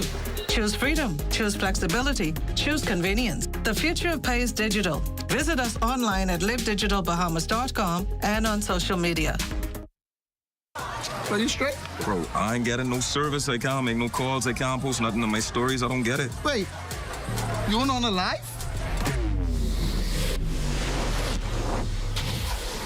Shad, come, let's fix that. Come. This one needs saving. Pour them over, please. Say less. Sign up today. Enjoy 5 gigs on us with select prepaid plans when you port your number to Alive, or 3 months free Alive fiber services when you port your landline. Introducing the Focal Smart Pass app that helps you to fuel up faster. Here's how it works. Download the app on the App Store or get it on Google Play and create your profile with payment details. Visit your nearest Shell station, open the app, scan the pump's QR code, select your payment amount, and begin fueling. Say goodbye to cash and cards because the Focal Smart Pass offers secure and convenient payment options right at your fingertips. Download Focal Smart Pass now and fuel up faster today. This portion of the news is brought to you by 700 Wines and Spirits, bringing celebration across the nation. Well, we now toss it over to LaDawn and Marlena, who join us live for a sneak peek of what's coming up in Access Now. Well, Makushla, independence is on everything here in studio this evening. I'm going to let Marlena tell you a little bit more about what's happening, girl. Yeah, if you haven't prepared, we have the crash course. We've got conch salad. We're talking home design. We're talking the fashion. We have straw work in here today. If you're not prepared, grab the pen and the notepad because we're taking you to class, and class will be in session. It's going to be fun. See that? Access Now has it all covered, just as always. Stay with us. Our feature story is up next.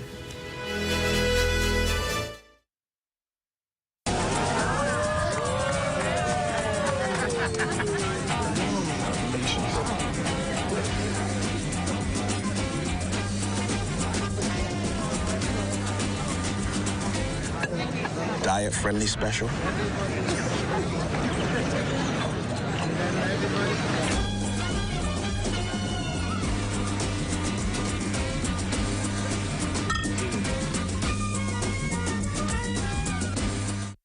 Is the Little Caesars Stuffed Crust Pizza. Get more pizza for less money. Only $12. It's a whole new level of pizza with cheese stuffed crust so spectacular that there's nothing left. Pizza. A delicious pepperoni pizza with the crust stuffed with lots of cheese and brushed with butter and garlic flavor and sprinkled with Parmesan cheese. Hot and ready Thursday to Saturday between 4 and 8 for only $12. Simply irresistible. And only at Little Caesars. Pizza.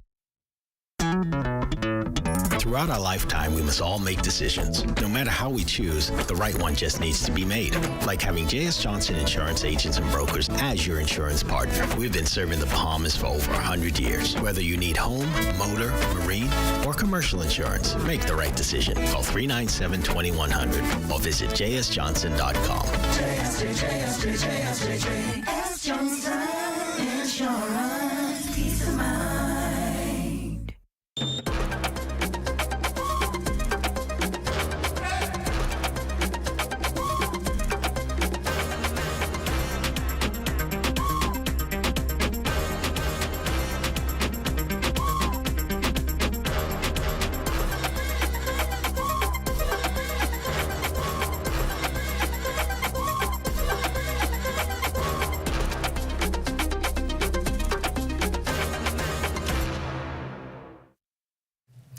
A national youth initiative is aiming to unify and uplift young Bahamians under one powerful umbrella. The Urban Renewal Youth Achievers Club offers a clear focus on leadership, opportunity, and transformation. Our Lal Maycock tells us more. With the vision to unify and empower the nation's youth, the government officially launched the Urban Renewal Youth Achievers Club, a bold initiative designed to equip young Bahamians with the tools, exposure, and support to lead in every area of society. And according to the Minister of Housing and Urban Renewal, the Honorable Keith Bell, the initiative is all about unity and impact, starting with the programs already in motion. The significance of this is bringing cohesiveness to all of the existing programs. So as you would appreciate, Urban Renewal already has its summer youth program. A number of places and churches and private and civic organizations have these youth programs. What we're seeking to do now is to bring them all together, and so that there is cohesion, there is uniformity of efforts, there is the sharing of resources among all of the centers. The benefit of it obviously is to ensure that at the end of the day, no one is left behind, that we're able to reach all of our children throughout these communities, not just in the inner city, but also on the outskirts as well. The initiative has programs spanning from arts to music and sports to Christian development. The URYAC integrates all of Urban Renewal's youth efforts into a single year-round structure. Co-chair of the Urban Renewal Authority, Algernon Allen, says the URYAC builds on decades of legacy work, bringing hope directly into neighborhoods. It's going to reach into the homes, into the neighborhoods. Both officials emphasize the program's commitment to second chances, access to leadership, and the development of well-rounded citizens. We believe that if we're able to bring them with those children who are doing well, the youths who are doing well, they're able to gain from them, they're able to glean from them, they're able to learn from them, and we have a very, very good working relationship with all of them. We believe that that is the benefit for all of them. And so we are going to train or enlist the support of the professional youth developer, those persons who can bring to the table all the positive 21st century aspects of youth development. Reporting for the Bahamas Tonight, I'm Lyle Maycock. Good story there, Lyle, and that does it for the National Report. But stay with us. Access Now is up next.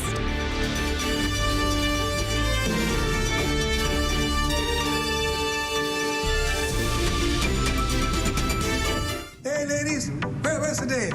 Oh, okay, thanks. Bets. Greg, what's up? Friday, man, how you doing? I'm doing well. He's meditating. You gotta give him at least an hour. All right, well, I can wait. I got nothing to do.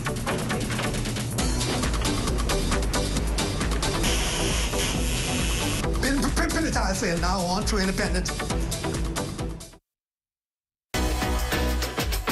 Welcome to What's Trending. Join me, Jiminita Swain. And me, the Bahama Beauty, Monday through Thursday at 6 p.m. Only on the ZNS Network.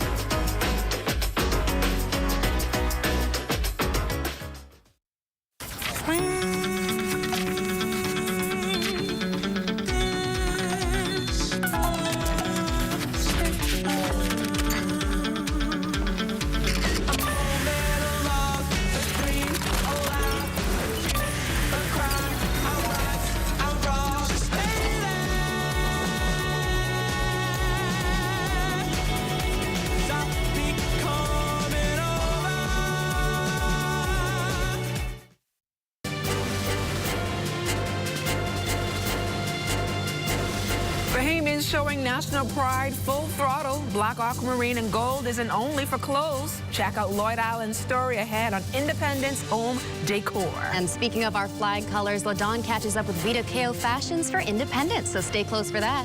Plus, a proud moment for culinary apprentices. Hear what Chef Ellie has to say about it. And coming up in sports, Caribbean Volleyball Championships are set to hit our shores.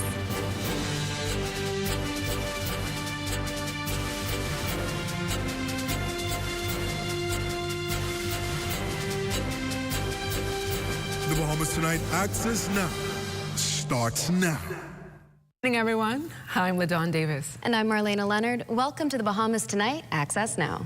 Everything is independence, Marlena. Yes, I'm loving. We're dressed in the decor. Yes. We're fitting. I'm loving all the fashion, all the house decor. Even the people with their cars, they've got like the flags and they've decked out the vehicle and everything. Very patriotic. I love it. Even their homes as well. Yes. But just a reminder to everyone to tune in to tomorrow night to our coverage of the Independence celebrations on Clifford Park. But for now, let's dive right into the news. Home decorations for Independence, a luxury celebrated by many who call the islands of the Bahamas home. Lloyd Allen visited a number of proud Bahamians who share their story of adornment leading up to the big day. We're just a few days shy of the 2025 Independence here in the Bahamas, and across the country, many homes and businesses are going to be decorated with those aquamarine, gold, and black colors. Like this home for Angela Davis Roll, a resident of Ross Corner, who started decorations just 3 years ago. I'm decorating because I'm a Bahamian, and I like the Bahamian colors, so I put it up. I'm a proud Bahamian. Now, many of the residents in this area also decided to decorate their homes, but according to Ms. Roll, it's not a competition. No, it's not a competition. Others also taking the liberty to brighten up their homes in honor of the country's 52nd birthday. My name is Betty Mae Cargill Bain. I live on Ross Corner, and I have been living here for many years. In fact, this is the old homestead, the generation, the Wilson property. Now, I understand that many years ago you started decorating your home. Tell us why. Because I believe in Bahamianization. Because I am a Bahamian, and if other foreigners could come in our country and do their flag, I could do it too. And it make it look beautiful. Our colors are beautiful, it's fantastic, amazing. I love it. You also have a Independence Christmas tree, and your dining area also decorated. Because I am a Bahamian citizen and I love it. I love my peas and rice, my crab, boiled crab and dough, my fried fish, and I am a Bahamian citizen and I decorate my house straight through. A few corners over on Hay Street, Deja Dean also telling the story of loss transformed to celebratory independence. My cousin had passed away in May, and his favorite colors were black, yellow, and blue. And what a coincidence that Independence is right there. So we just kept up the decorations, and we're going to add more decorations, probably some flags and all that. So, yep. And as a Bahamian, what are you most proud of? I am proud of my country and my culture. And with 3 days to go, if you've not joined in the festivities, you still have some time to show your true colors of Bahamian pride. Celebrating the 52nd Independence. For the Bahamas Tonight, I'm Lloyd Allen.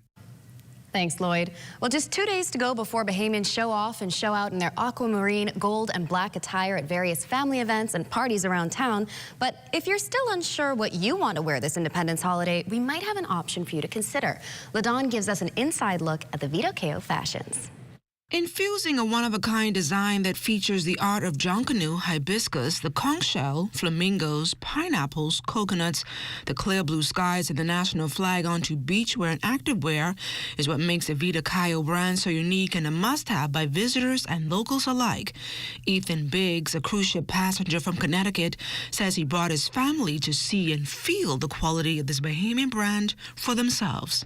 We've been on cruises quite a few times. Our grandparents are big cruisers, so we've gone a lot of ports. And there's a lot of similar products, so I think what you're looking for is quality and something that stands out. Founder Tino Sands says a Bahamian business nestled in the heart of the Nassau cruise port is doing pretty well. We get, great patronage from the cruise passengers that come off. Bahamians, once they find out about us, they feel like this is like a diamond in the rough. And so as we get more exposure to our local brothers and sisters, we're finding that the business is getting much better from them. People tend to gravitate towards the quality of the products and the boldness of the designs. And so, we have quite a few people that have been coming in over the last few days. Sands says with the Independence Day right around the corner, kids are not being left out as they too can dress up and feel proud to be a Bahamian. And so what we wanted to do is provide a suite of categories that allowed for, mommy and me, daddy and me, full families to essentially dress alike, to be able to kind of showcase their love and unity for each other. Sands, who manages most of the design elements himself, says he's also proud to see the quality of the products gripping the attention of top international designers. I pour my blood, sweat, and tears into having these designs that I love, that I think Bahamians and tourists will love. These pieces are things that I wear every day, as you can see from the logo on my shirt. And so I'm not just creating things that I want to sell. I'm creating things that I love and that I hope that others will love as well. The Vita Cayo team says they hope the quality of products stand the test of time and goes far beyond seasons. And other things Bahamian delicacies, and this most delectable dish inevitably comes to mind. This citrusy, savory, and refreshing blend is the highlight of Sunday afternoon drives, the concoction tourists just have to have, and arguably the Bahamas' national dish. If you haven't already guessed it, Danielle Dean spells it out for you in this next report. It's only fitting that as Independence Day creeps closer, we make the dish that holds a special place in the heart of many Bahamians, conch salad. We rode down to what owner Baldino Higgs dubbed home of the tropical conch salad, Dano's Gourmet Conch Stand on West Bay Street. So we discussed the making of 3 salads today. Can you just tell everyone what those 3 salads are? So we're going to be making a scotch conch, a regular conch salad, but we're going to put an avocado 3/4 twist on it. There's an argument about that. And we're going to make a tropical conch salad as well. Okay, first of all, before we start, talk about this avocado 3/4 twist. What is it exactly? Well, people add mayo in the conch salad. And that's the only difference? Yeah, pretty much. We quickly got to chopping, mixing, squeezing, then plating, and finally, my favorite part, eating. Even with reservations, for the first time I tried conch salad the Abaconian Grand Bahamian way with mayo. Though it wasn't as bad as I thought, it still ranked number 3, with scorched conch also a first-time try coming in at number 2, and tropical conch salad holding its own at number 1. At the end of the day, conch salad in all its different forms represents our various islands and is an authentic Bahamian dish we can be proud of and enjoy. Reporting for the Bahamas Tonight, Access Now, I'm Danielle Dean. Thanks, Danielle. Well, last week marked a milestone for the LJM Maritime Academy as it moved forward with its recreational complex. The day was filled with ceremony and celebration, and it was also a proud moment for a group of culinary apprentices who went from being at some point uncertain about their futures to having the opportunity to work on the culinary team at last Thursday's event, thanks to Prime Minister Philip Davis's aid. And it didn't stop there. The over a dozen students were applauded by Foreign Affairs Minister Fred Mitchell, who posed for pictures with them, conveying the Prime Minister's support for these future culinary professionals. Chef Ellie, meantime, says this was quite an accomplishment for these students. This is so good for them because it not only teaches them the fundamentals and how to do and prepare foods, but also how to present it. That is, people eat with their eyes, and so cooking is one thing, but also presenting is another thing. And so today, this would have given them an opportunity to see how you can display your food in such a beautiful manner that people will want to eat and appreciate what you're doing. And still to come, Independence Day is fast approaching, and Ingrid Bodie is here to represent. Weather is also on the other side of the break, so keep it locked.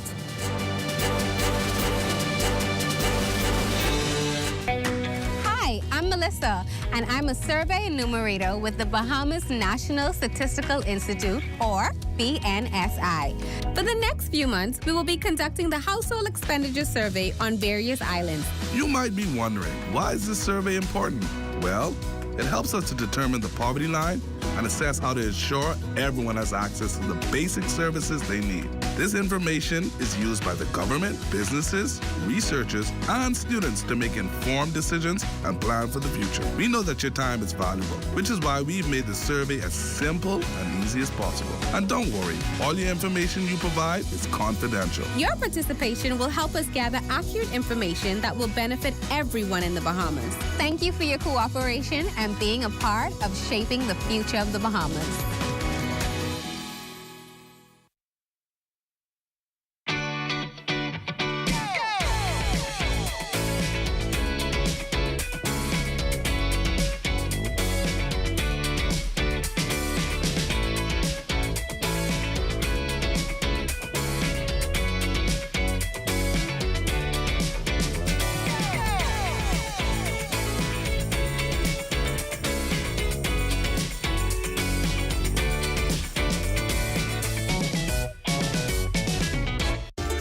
Suites Paradise Island is the best-kept secret in the Bahamas.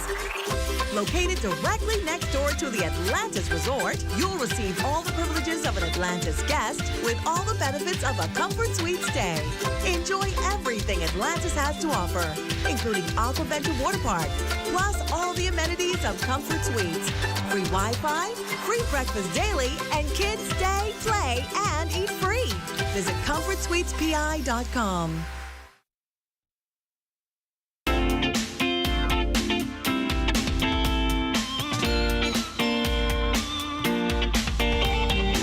It's time for your Access weather forecast, and we have a tropical wave moving through the island chain, and that is generating pockets of showers and thunderstorms, as you can see on our live weather radar. So it's going to be of hit and miss nature over the next couple of days. And your boating forecast tonight, well, it's brought to you by Live Business, where we simply bulk up your business. In the northwestern islands tonight, light and variable winds with flat seas, but they will be locally high in their showers and thunderstorms. High tide tonight, 7:13 for the central Bahamas. You can have a southeast flow at 10 to 15 knots. The wave height 2 to 4 feet. Taking you into the southeastern parts of the country, the wind's a little stronger there. Southeast at 12 to 18 knots. The wave height 3 to 6 feet. So small craft should exercise caution in the southeast Bahamas tonight. And then tomorrow, which is Wednesday, in the northwestern parts of our country, the winds then become southeast, a slight uptick. Wave heights building 2 to 4 feet. Now the high tide tomorrow, 7:25 in the morning, with the low tide at 1:25 in the afternoon. For the central islands, the winds remain southeast, but increasing 12 to 18 knots. Wave heights building 3 to 6 feet. So caution flags will go up for the central Bahamas as well. And in the southeast Bahamas, a further increase in those winds, 15 to 20 knots out of the southeast. Wave heights 4 to 7 feet over the ocean. And then as we take you into Thursday, which is Independence Day for the northwest and central islands, winds are going to be out of the southeast, 12 to 18 knots with a fresh breeze there. 3 to 6 feet will be those wave heights with a moderate chop in place. Now the high tide will take place at 8:08 in the morning with a low tide at 2:08 in the afternoon. For the southeast Bahamas on Thursday, southeast winds once again at 15 to 20 knots. The wave heights 4 to 7 feet, maintaining cautions flag throughout the 700 islands on Independence Day. And the international temperatures, well, these are brought to you by Royal Star Assurance. It's time to change the way you move. You don't have to worry or even say you're sorry when you hear the joker new. If you feel a rhythm or a new sensation, makes you wanna get up and dance. Shake your body like you're crazy. And that's going to do it for your international temperatures, brought to you by Royal Star Assurance. But join me at 11 o'clock for a full weather update. Marina? Thanks, Basil. Well, as we said earlier, we are practically at the eve of Independence Day, so national pride is the order of the day, and Ingrid Bodie will not be left behind. She's the creator of Authentic Straw Work and is no stranger to Access Now. So, Ingrid, welcome again. Thank you, Marlena. Thanks for having me again, guys. Of course. So we're right on the eve of Independence Day, and I know there are a few people, you're one of the only people, really, that is still practicing the art of authentic Bahamian straw work. Yes. We see a lot of people opting to buy things from China, so tell us, why have you decided not to do that and just stick to the authentic way? This is Bahamian. Straw is Bahamian. You know, we have our family islanders who go in the bushes, actually collect the palm trees. So this is what I want to stick with. I'm not doing anything else, but anything but Bahamian, all Bahamian. Amazing. And so can you tell us a little bit about yourself? How long have you been in the business of straw work, and where do you typically operate from? So I've been doing straw from I was 8 years old. I came from Rollville, Exoma to live with my aunt.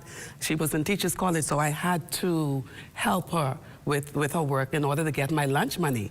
And so she taught me the trade, and today I am thankful that I've really learned the trade because it has me where I am today. So I operate from Paradise Island Straw Market. Amazing. And how important would you say, I know you said you learned from your aunt, that we pass these skills down in our culture? Yes, I've said it before, and I will say it again. I think this needs to be taught in the schools now, because if the older folks are dying out and we're not passing it on to anyone, it's going to die. Yeah. It's truly going to die. So hopefully the Ministry of Education will see the need to put this in the schools. I think it's definitely one of those you don't know what you got till it's gone. Exactly. And now, speaking of what we've got here, can you tell us what you brought for us tonight? So I bought 5 pieces for you guys tonight. So this here is the coat of arms. Gorgeous. And so this takes the entire day. I was going to say, so much detail. Into the night. But it's fun doing. You have to have patience. If you're going to get into this work, you must have patience. And then I tried to do some of the symbols of the Bahamas. This one is the flamingo, which is our national bird. And with the palm tree, it's not the lignum vitae, but it's the palm tree. This is also Bahamian. And then we have the Bahamian flag.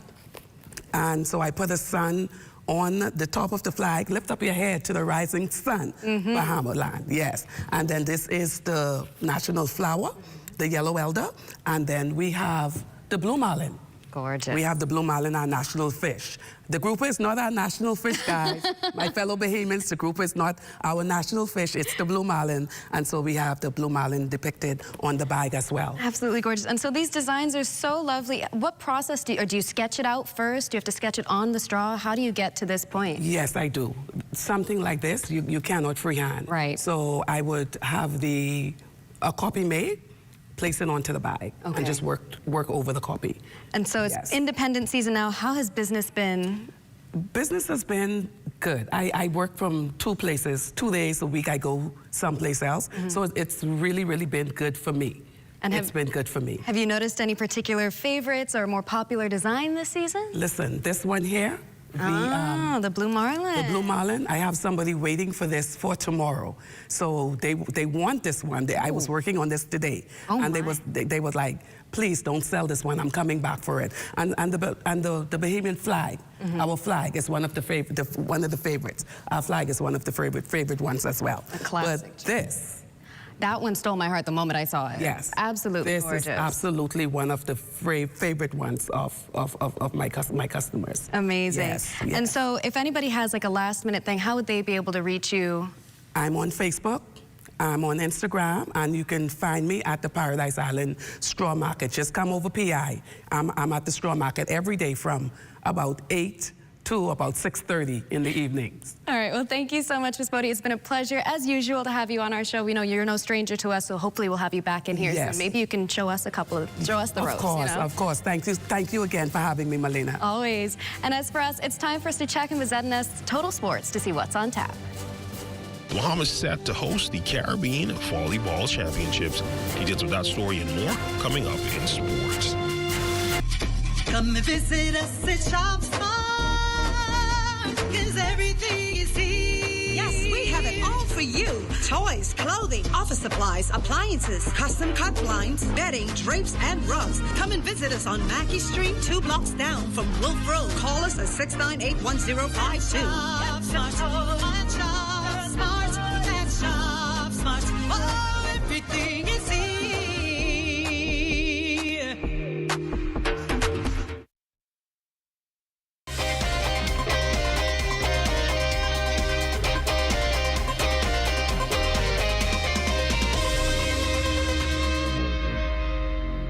Welcome to your Tuesday Sports Check, everyone. I'm Amajal Knowles, topping sports. Well, yesterday was recognized as World Volleyball Day. And what better way to commemorate it than the announcement of the region's biggest volleyball tournament set to hit our shores later this summer? Our Charles Fisher gives us more details in this report. August 13th through the 23rd are the dates featuring 9 men and 7 ladies, top-level teams from throughout the Caribbean, playing at the Kendall Isaacs Gym. All the movers and shakers assembling at the Andrew Rogers Baseball Stadium foyer for the launch. And it was good to see 2 former national team legends in Leslie Russia Cartwright and Margaret Muggy Albury there. BVF President Kirkwood Green. We are excited. We are ready. And we are committed to putting on an unforgettable tournament. We have, as indicated, Aruba, Barbados, Bahamas, Curacao, Guadeloupe, Jamaica, Suriname, Trinidad and Tobago, and the U.S. Virgin Islands. Now, while the coaches have been named, Ronaldo Knowles for the ladies and Glenn Roll for the men, Team Bahamas expected to be officially named by the end of the week. 2 of them on hand, Chandra Maki and Shinari Hepburn. To put on a show for us. We are working hard to be able to represent you, our families, and our country, and make you all proud.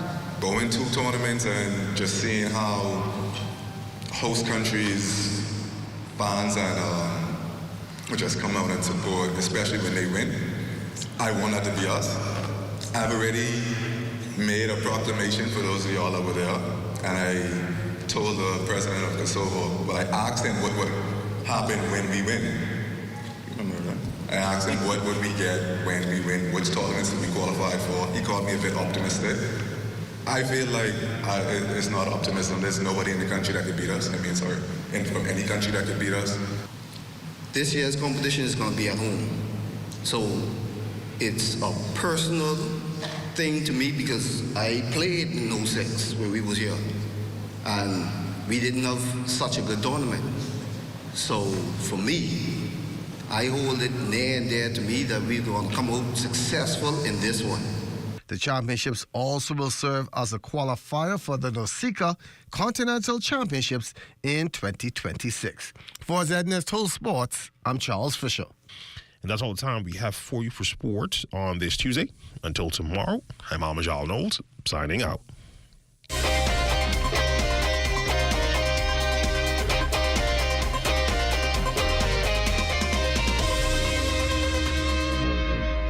Bahamas, come celebrate our 52nd independence at the Family Fun Day, July 10th at Clifford Park. It's a great afternoon of food, fun, culture, entertainment, national pride. Gates open at 4 p.m., concert time 6 p.m. 52nd Independence Family Fun Day at Clifford Park. Bring the whole family. Admissions free. Happy Independence, Bahamas. See, I'm proud to be a Bahamian. I'm proud to be a Bahamian. The internet isn't just for surfing. There's a sea of shoppers buying online, and you can connect with them on Tingsy. Tingsy is the SBDC's online storefront built for Bahamians. Take your business to the next level by selling to customers online, both at home and around the world. People want Bahamian things, and if you got things to sell, sell on Tingsy. Find out how you can connect with a sea of buyers by visiting TingsyBahamas.com.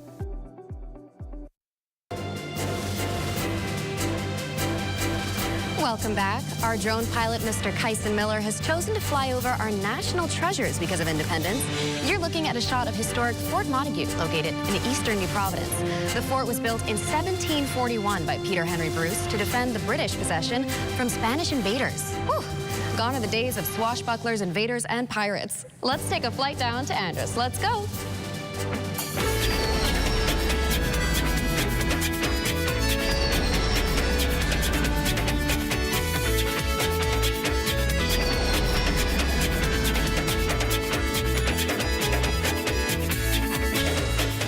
Nicholstown, North Andros residents have welcomed Commonwealth Bank's new banking services with open arms. Bank officials attended a community meeting on the island last year to assess these family islanders' banking needs, and the response prompted the financial institution to install a state-of-the-art automatic banking teller machine that can answer the financial needs of North Androsians.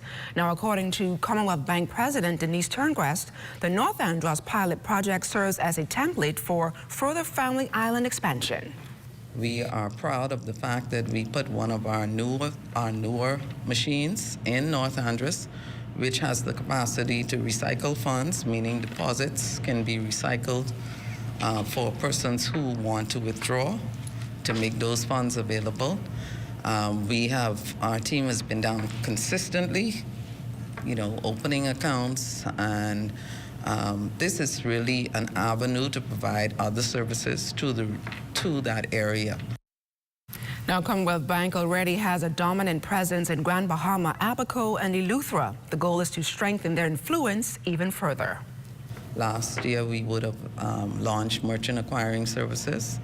And, this is something that I think the banking community has been really, talking about as a means for transactions to take place in the family islands.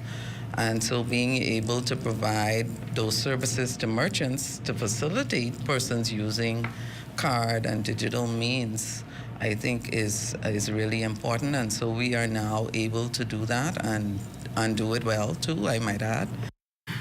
Commonwealth Bank is doing some big things on Andros indeed. Marlena?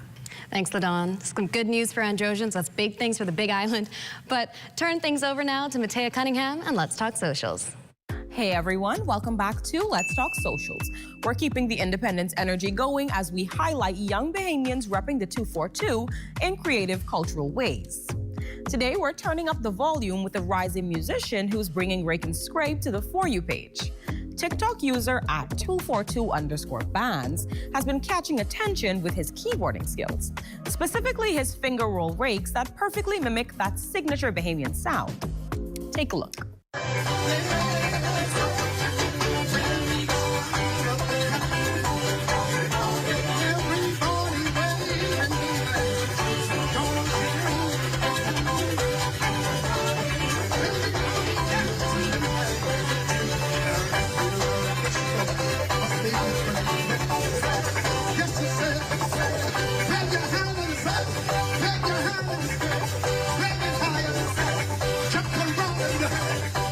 It's simple, it's raw, and it's authentically Bahamian. There are so many layers to our culture, from food to music to dialect, and Rake and Scrape is one of those art forms that holds true to our roots. Seeing young creators bring it to the digital space is what celebrating independence is all about. That's it for today's Let's Talk Socials. We'll be back tomorrow with more homegrown talent lighting up the timeline. Well, that does it for Access Now for tonight. A programming note, though, there will be no Access Now tomorrow or Thursday due to the live coverage of our independence celebrations on Clifford Park and, of course, the holiday itself. Yes, now make sure to tune in on Friday for Entertainment Fridays when Colin Christopher will perform some Rake and Scrape gospel just for you. Have a great holiday, everybody. Make it a safe one.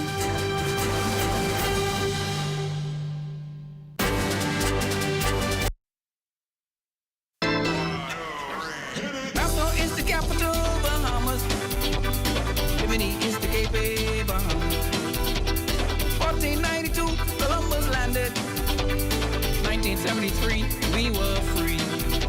From Nassau to Inawa, Bahamas. From Freeport to Miguana, Bahamas. Tourists love our country, Bahamas. 700 islands, Bahamas. Happy independence, Bahamas.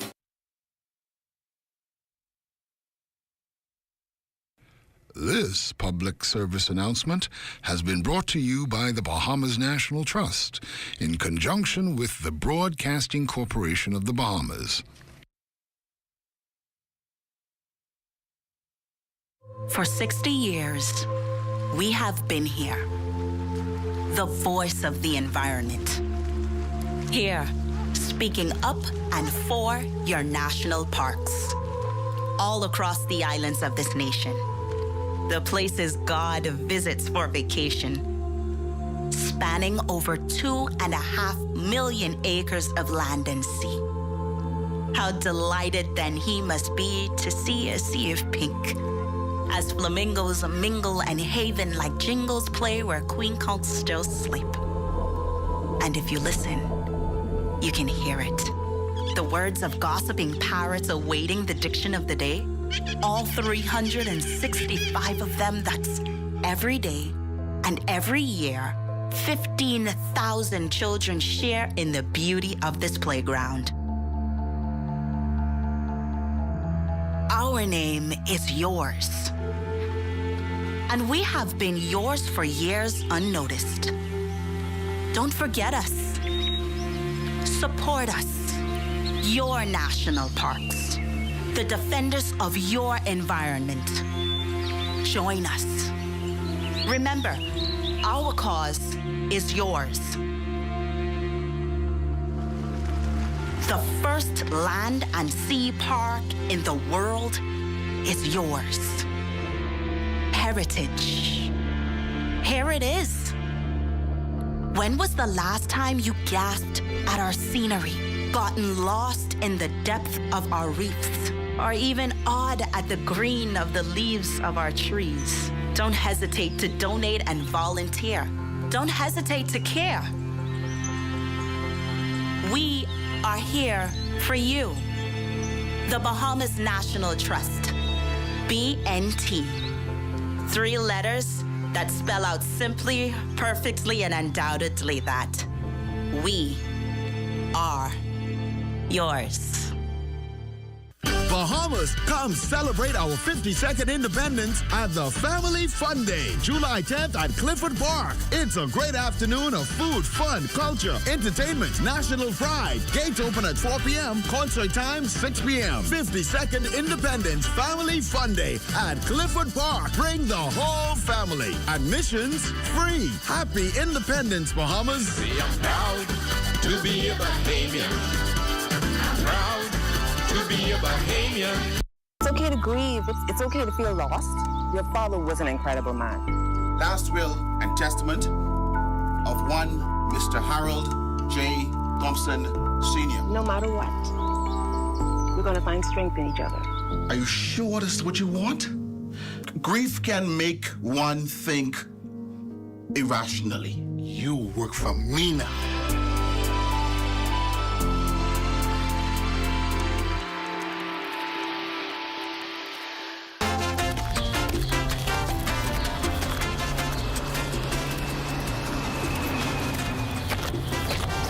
Here, these for you.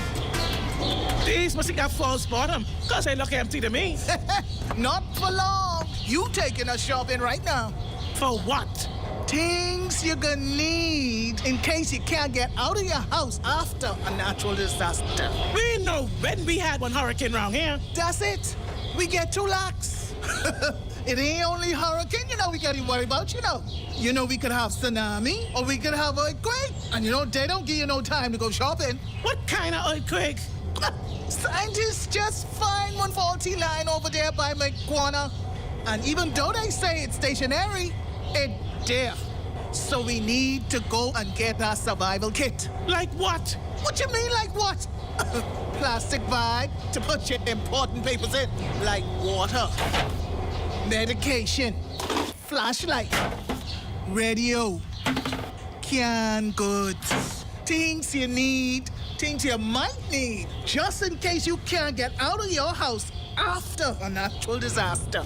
These 2 plastic containers, the children them could paint them up in their special colors so they could know what they're looking for when you send them to look for it. That's one thing I like about you. You always ready.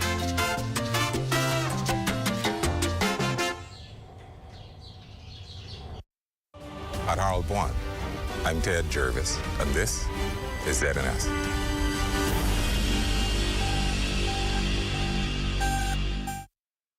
The Rundown is brought to you by Commonwealth Brewery Limited.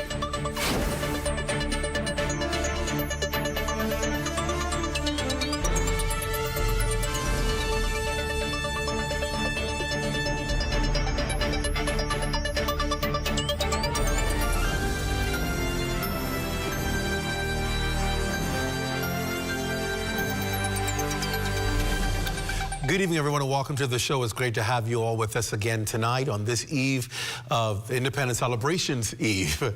Well, we begin tonight with another story that shows how mental health issues are dominating our society. Several Paradise Island police officers successfully thwarted a female's alleged suicide attempt by jumping off the Sisindi-Poitier Bridge earlier this afternoon. During that encounter that happened around 2 p.m., a toddler was observed in a nearby stroller. The woman and the child were subsequently transported to the hospital for evaluation. An investigation into the matter is indeed underway. We can also tell you that 2 men are dead and a woman, a young girl, are nursing injuries in hospital following an incident at a home in Montel Heights overnight. Police report that a 58-year-old man armed with a gun and a cutlass entered a home on Mantall Street, where he confronted and attacked a woman who lived at the home with a cutlass. Now, during the altercation, the suspect also fired shots in the direction of a man who was inside the home, killing him. A young girl at the scene also sustained a gunshot injury. When police arrived, the suspect was found near the home with an apparent self-inflicted gunshot wound. A firearm was also recovered at the scene. Now, after examining the individuals, EMS personnel determined that the man and the shooter died at the scene. Now, the condition of the injured woman and the girl are unknown at this time. It's a serious thing we're dealing with in our country, right? I'll pause right there because we've been seeing far too, and I think one is far too much, but we've been seeing too many suicides in our country. And attempted suicides. It's alarming, and it must raise a question why people are resorting to suicide. You know, we always talk about it with the experts. It's when people feel hopeless, helpless, when they're in a situation that they feel is impossible to get out of, or to live, or to move on, or circumstances are just difficult. They resort to this act, and it just means that we have to intervene. We have to be more aware of people's signs, because they do give signs before they reach the last stage. And we've got to find ways to rescue our people and help our people. When you see suicide is on the increase, there are serious issues that people are facing, and they feel that they have nobody to talk to or any outlet to go to, or they don't have a resort, or there's no way out. I always tell people there is always a way out. There's always a solution that does not have to be through death or suicide. So our hearts goes out to those who are perhaps in this. It brings me back to the statistics that we hear among teens about how many young people have either considered suicide, attempted suicide, or you know, planning to commit suicide. It is serious in our country, and the reasons may be varying reasons why people are doing it, but nonetheless, we must address this issue, or we will continue to see the staggering figures and numbers, and then we want to move and act when it comes next door, or comes in our own home, in our own homes. We have to respond differently and quicker. We have to know how to reach out and bring intervention to people that we can be able to address this serious issue that's affecting our country. While we're dealing with suicides, there's also other crimes that we see happening. From the horrific scenes that we hear in the capital, over to Montego Bay, Jamaica, where the issues of crime and violence were heavy on the agenda of regional leaders attending this year's CARICOM Heads of Government meetings. Now, those sessions ending today with renewed commitment from member states to do more to arrest the plaguing crime wave. Prime Minister, the Honorable Philip Davis, believes addressing the root causes of violence is where we must start. We have come to appreciate that a lot of it has to do with social issues and the manner in which we would address it. And of course, Prime Minister is on his way back to the country following those 2 days packed intense sessions at CARICOM. We spoke to the Prime Minister today, who said that they believe out of these meetings will come perhaps some resolution and some solutions to addressing the issues in a more serious way. This was the first time they had chief justices from the region there because they figured it has to be a collaborative approach with the judiciary and the executive and being able to make the decisions that are needed to be able to address the real issues of crime that is not just plaguing the Bahamas, but throughout the region. Countries are faced with the same issues. Many Bahamians agree with the Prime Minister. We can tell you they agree that the Prime Minister, the root cause of crime must be addressed as it continues to plague our society.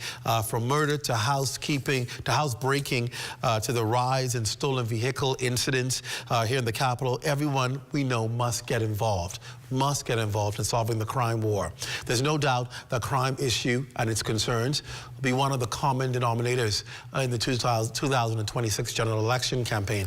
And while we all know crime isn't a political issue, Bahamians feel as though there must be intervention from government and there must be involvement on all fronts of society.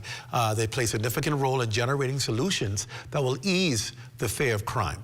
And it's just one of the matters we're going to discuss tonight in our very well-received political roundtable. Our first show was last week, and we got significant praise on it because we're dealing with the issues. I want to announce tonight that we're going to do that every Tuesday. We're going to have a political roundtable with the parties that are going to be involved in the next election because we believe this is where the discussion must be had first. Before there can be success at the polls, you got to have success with the Bahamian people. And the Bahamian people are here, watching, listening. And so this is where you have to test your strength. And if you do have a question or comment that you want our roundtable to answer, please send them to our social media pages. Those of you in the Lion's Den, you're very active. Those of you, wherever you are, send us your questions through the Lion's Den on Facebook. And we'll get them onto the air to our panel. We want to hear from you. We believe tonight we're going to talk about some serious issues. Crime, the statistics among young people with suicide. What are various political parties? What are their solutions to these issues that's burdening our country on the eve of independence this week? What is the next for the Bahamas? We've gained independence, we've gained success, but where should we go from here? We're going to talk about some of these serious issues with our panel tonight and get their reaction from various political sides. The Coalition of Independence, the Bahamas Democratic Party, Bahamas Christian, I'm going to get the name right by the time we come back from the break, all right? It's the Bahamas Constitution Party, BCP, there we go. And then, of course, the Free National Movement is here as well. And we're going to hear what their plans are to address social ills, right? Because we need intervention.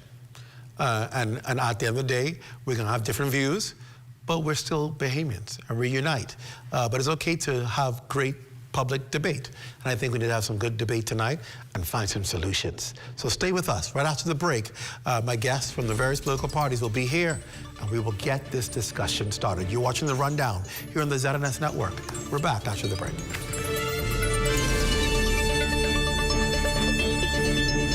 Hey, ladies, where's the Dave? Oh, okay, thanks.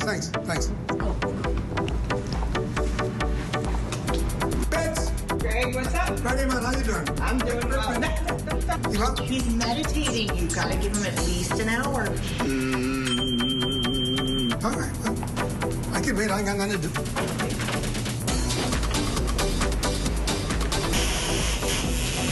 Been pimping it, I say, now on to independence.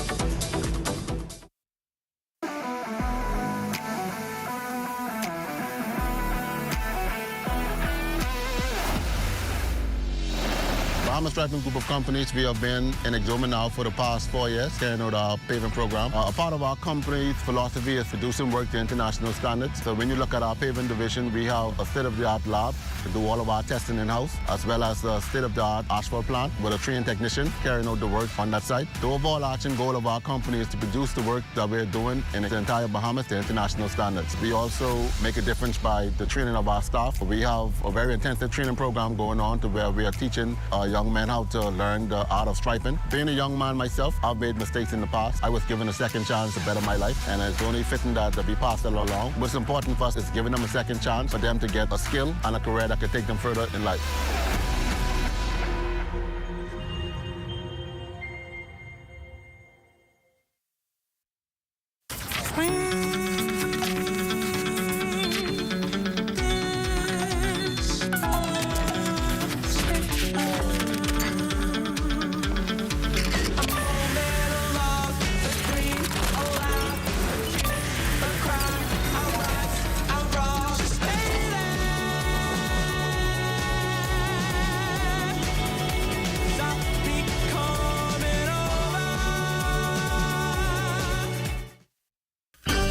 Bahamas, come celebrate our 52nd independence at the Family Fun Day, July 10th at Clifford Park. It's a great afternoon of food, fun, culture, entertainment, national pride. Gates open at 4 p.m., concert time 6 p.m. 52nd Independence Family Fun Day at Clifford Park. Bring the whole family. Admissions free. Happy Independence, Bahamas. See, I'm proud to be a Bahamian. I'm proud to be a Bahamian.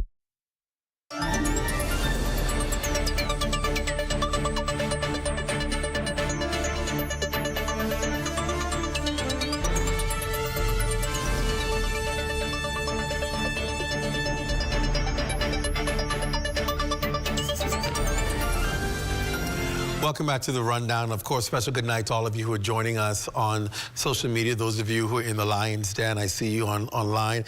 I was called Bertha Smith. He's the captain of the Lion's Den. And then those of you watching on YouTube, those of you watching your various platforms, whether around the Family Islands here in New Providence, Turks and Caicos, the region, or internationally, it's good to have you join us on the Rundown and good to have you here tonight.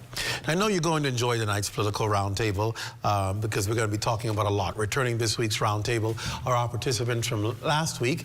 We brought them back so we can get more into the discussion. The Bahamas Constitution Party servant leader Ali McIntosh, Free National Movement Vice Chairman Teneri Roll, and Coalition of Independence Deputy Leader Dr. Veronica McIver. And of course, the Progressive Party, Kyle, he had to travel this week, so he ain't here. So we had the three parties and not the Progressive Party, but nonetheless, we'll get him back, and I'm sure next week when he's back with us. Welcome to the show. Good to have you back, panelists, and to take on the discussions. It's good to be back. Evening. And happy independence to all of you. Yes. Yeah, I think at the end of the day, we all are on one team, which is the Bahamian team. Yes, sir. Right? We are one Bahamas. That's important. Yeah. We all want the best of our Bahamas. And so I believe that's a good place to start, right, with our young people. That survey released last week, I think, shocked the nation. When we heard the Global Health Teen Survey that came out, that was done by Dr. Sharita Moxie, an amazing practitioner and professional from the Ministry of Health. She and her team did a survey of more than 2,000 Bahamian teens, and startling statistics. Startling. I want to begin with some of them that are very shocking. That says Bahamian teens have been using illegal drugs before the age of 13. More than half of Bahamian teens have used illegal drugs before the age of 13. Overall, there is a deeply concerning rise in substance abuse among teens in the Bahamas. E-cigarette use is now, I guess, more popular than the regular cigarette and stands at about 17%. And then there are those who have had drugs, who know where to get drugs, who have dabbled in drugs, those who are dabbling in alcohol, they know where to get alcohol from. They go to stores and they buy them, no ID needed, or parents are exposing them to it. We spoke to Dr. Moxie, who was on my show last night, and she talked about the drug use, that they know where to get drugs when they need it, and how to access it, including cocaine and marijuana. Startling statistics. I gotta begin there. Are you shocked when you hear this? I am. I'm not shocked, but I do believe that the statistics, as they are saying, might be over-exaggerated. You believe they're over-exaggerated? I believe they are exaggerated. Because if they had said, I've done youth work, I've done youth advocacy, as you know. When you were a young reporter, you always covered my stories. Teens think about suicide, but they don't actually go through with it. And so to say that 1 in 5 teens have attempted suicide, I think that is totally over-exaggerated. Well, they did say 1 in 5 have either attempted, thought about it, or planned it. No, So you not have to be necessarily specific. You have to be specific because they could think about it. They could think about it, but that don't mean they're going to go through it. When I was a teenager, I've thought about it, and I always think if I get hurt and I don't die, it's going to be a problem. So I'm not even going to attempt it. So we should not be responsible by saying that, because a lot of teens take the view from what the society is saying. It says, oh, everybody's doing it, so let me try it too. So we can't be irresponsible and say that, oh, everybody, 1 in 5 teens, that is just totally too much. Not of 2,000 participants are we going to say that. But if the numbers say that, then how do you argue it, the numbers? Well, Go ahead. I would like to chime in with that. Dr. Allen is saying the same thing that she is saying. However, he's saying that he don't believe that all of that statistics is accurate. But what I have to say is last year's statistics, this is the data, this is not even a survey. Last year data showed that we had 400 attempted suicides. Yeah. That is a lot of suicides. Those are the facts. That's not a survey. And so something really needs to be done. And it shows that there's a lot of hopelessness in our society. Something is wrong why the people are starting to commit suicide like this. Right. It tells you that something is in the air. The system has to change. And of course, you know, this is a panel of different parties. So I would like to say that the COI would be the party to restore hope to the people. And that's what we are here for. What do you think about your plan is what can address a lot of this hopelessness that people are feeling? What comes to mind when you talk about your plan? Well, when I look at education, poverty, unemployment, those are the social ills that we have, and then also we don't have enough social programs. You will find that communities that have very good social programs, that they instill social cohesion among the people. And when you do that, you find that people interact better and you have less social ills. That is the main reason in our society. We don't have enough social programs. But not only the social programs, because correct, as we worked social work earlier in my career, we find that we always use this general theme of hopelessness, just the opportunity for people to be involved in the life of someone else. One person can make a difference in one life. That has to be pushed as an idea that each one could reach one and not just think that the program is going to reach everyone. We have to push the idea of volunteerism, which has been always my life. Good point. Good point. That it doesn't have to be a program that reaches the youth. I believe that as Bahamians, we always stand on the side and criticize or say, when it's time for us to go volunteer our time, then we busy. Yeah, we don't want to do it ourselves. We only want to do it by a group. If I may, good evening, Bahamas. Happy Independence, by the way. I have to disagree with Dr. Ali's point in regards to is over-exaggerated. One of the things I like, and I don't think we do a good general synopsis generally in the country is a data collection. There's a saying that say man lie, woman lie, numbers don't, right? And so if a survey is conducted, it's important that we pay attention to the information that comes directly from the teens. I don't think it's a far stretch to say 1 in 5 actually attempted to do suicide. Because why inflame and lie about it, right? Because the reality is, when you look at global statistics, as someone who specializes in mental health and did a certification in it, 1 in 4 adults actually deals with mental health issues. That's the standard of mental health problems. And when you look at, even with suicide amongst teens, globally, ages 10 to 24, that's the 3rd leading cause of death amongst teens in the world. And so when we do surveys, I actually applaud the ministry for taking on such an initiative, because this is the direct information coming from our children, telling us exactly the issues that they are faced with. Oftentimes, they are struggling in silence. They don't have nobody to go to. There's no outlet for them. And so that is why we miss what is really going on. And I've spent a lot of time working with young people, and you'll be surprised to know what it is that they are struggling with. So to say it's disingenuous or it's a far stretch, I don't think so.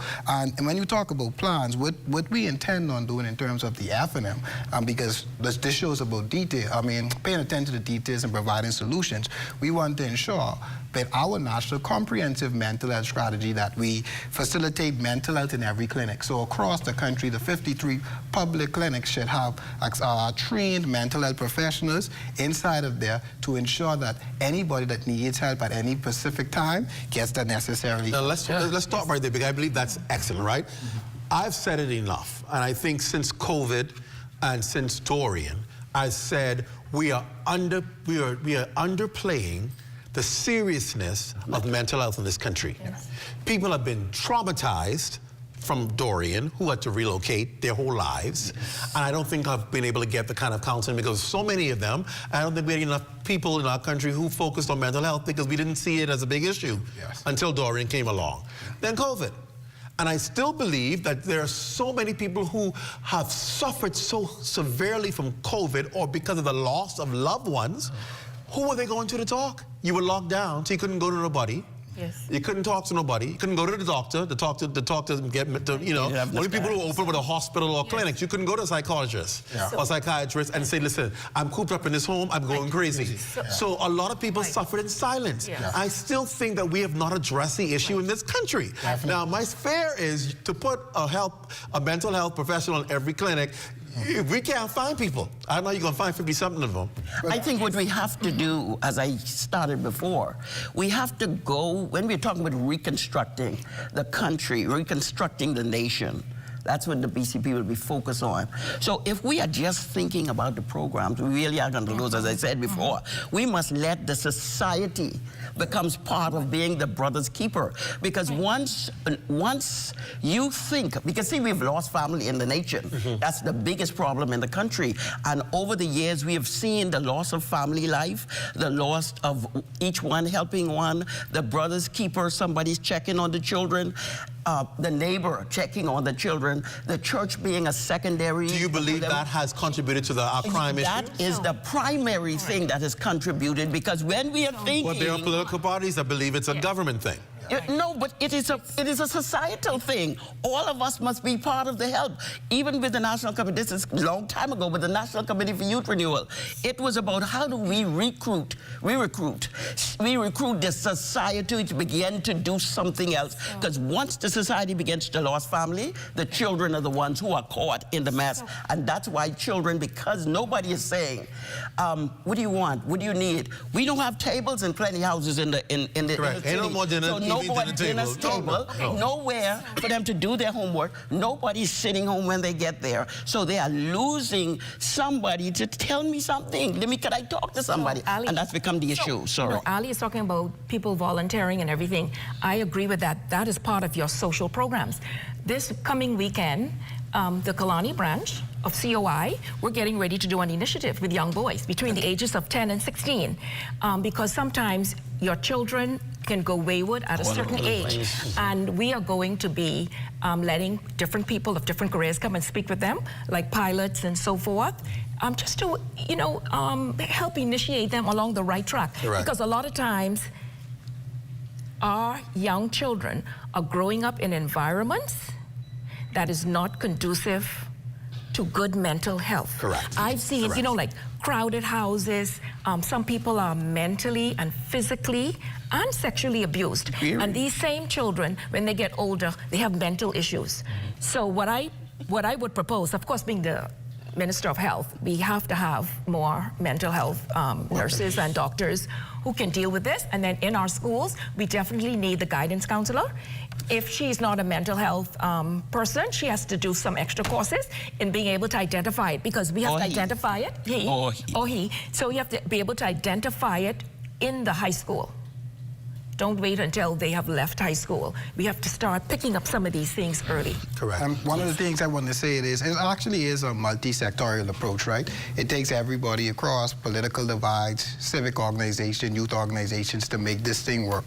And like you mentioned, in terms of how we are going to get people to do this, what we are also proposing from our comprehensive plan is a new mental health workforce. So you actually target individuals, you incentivize doctors, nurses, and those that are currently in the system to take the extra training needed to facilitate the mental health training. And then you also find those that are like-minded to put them through the necessary training. So you actually have a mental health task force now that are tasked specifically with working with these mental health issues. And another thing that Dr. McIver mentioned, even in regards to schools, when we take it a little further, there's this study, they call it the ACE study, Adverse Childhood Experience Study, right? And what we're also proposing, and what I was mentioning and recommended to the party, is that we implement that into the junior high school straight up to the senior high school level. So we go from prevention now to we prevent it, or we get the data actually. And that way we could put programs in place because we'll be focusing directly on the target audience based off the results that they get in. So again, it goes back to data keeping. What the children say, you ask specific questions and concerns,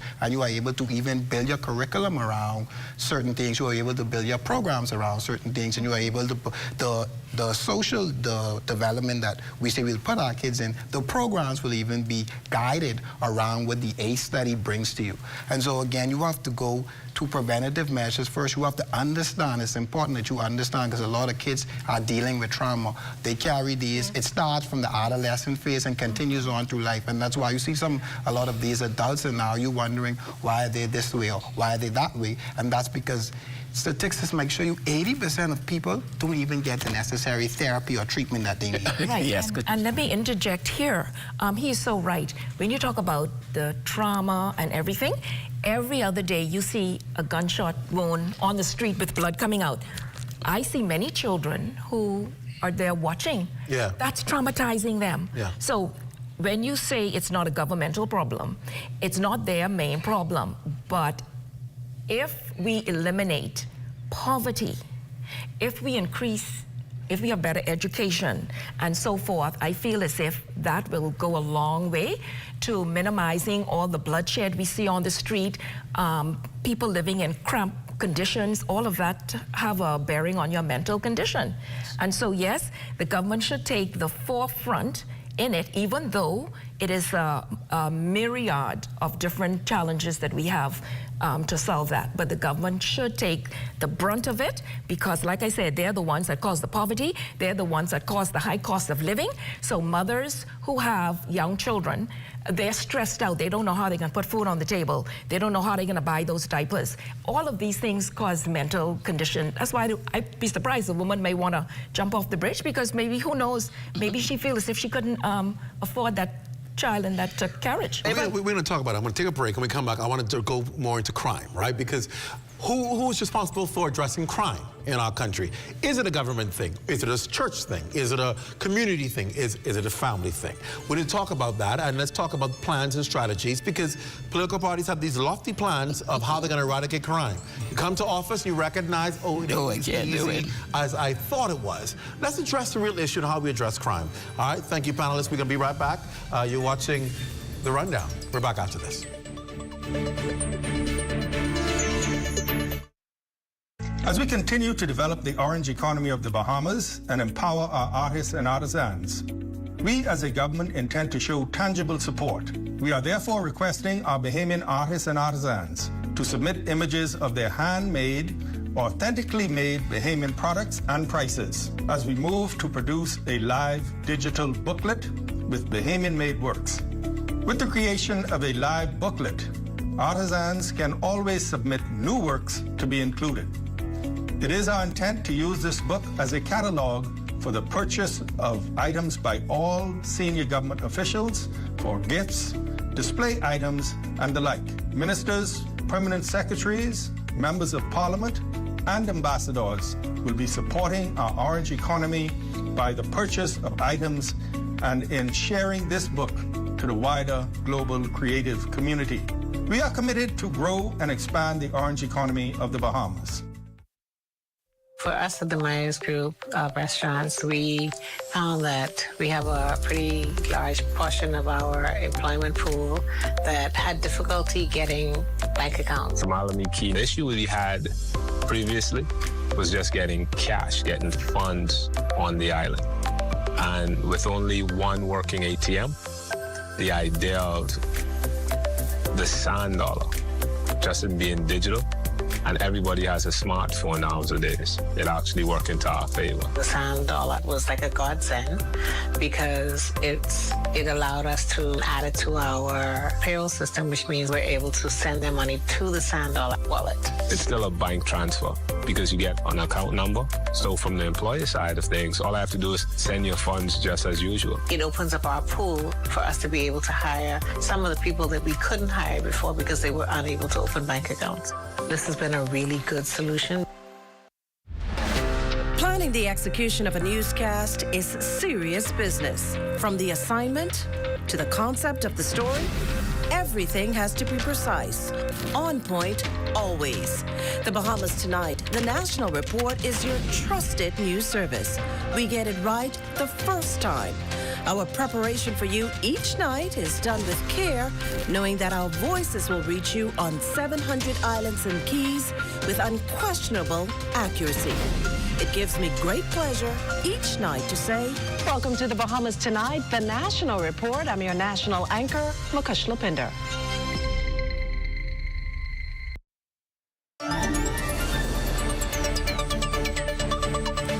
Welcome back to the Rundown. It's Political Roundtable Tuesdays, and of course we're talking about the issues our country is facing, particularly on this independence, 52nd independence, and of course my panelists from COI, the FNM, and the Bahamas Constitution Party are here to take it on. And I want to go to a social media site in the Lion's Den. Bertha says, everyone ain't gonna never be rich.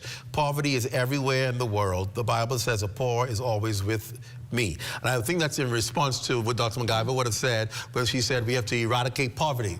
And I think that's a tall order, right? For anybody to come to government and say, we're going to eradicate poverty, you're going to look at really 25 years to be able to do that. It ain't going to happen in 5 years. What would Dr. MacGyver, if I may? Okay, if you need to answer that. It is interesting because the poor we will always have. However, how we socialize children is important as to how they will grow up and what kind of society. That's why when we're always telling people how to grow up their children is because that child is coming out into society to live among us, and that's why it's important. So beyond the government's program to alleviate poverty, we must socialize them properly. I remember a student, a teacher, a principal saying to me, Ms. McIntosh, a lot of these children don't have a table. And so they don't dare to do their homework.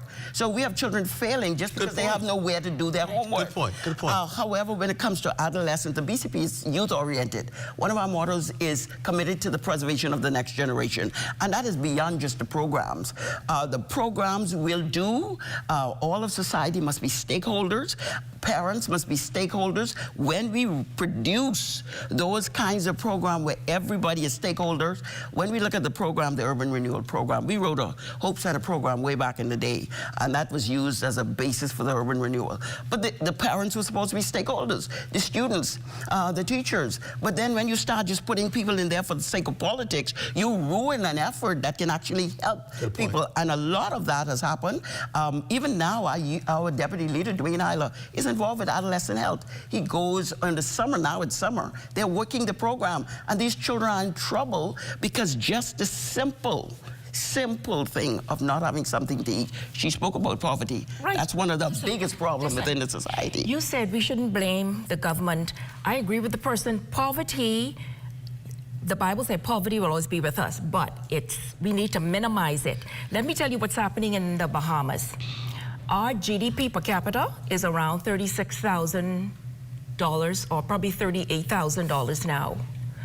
But the minimum wage, most persons are making around $13,000 per year.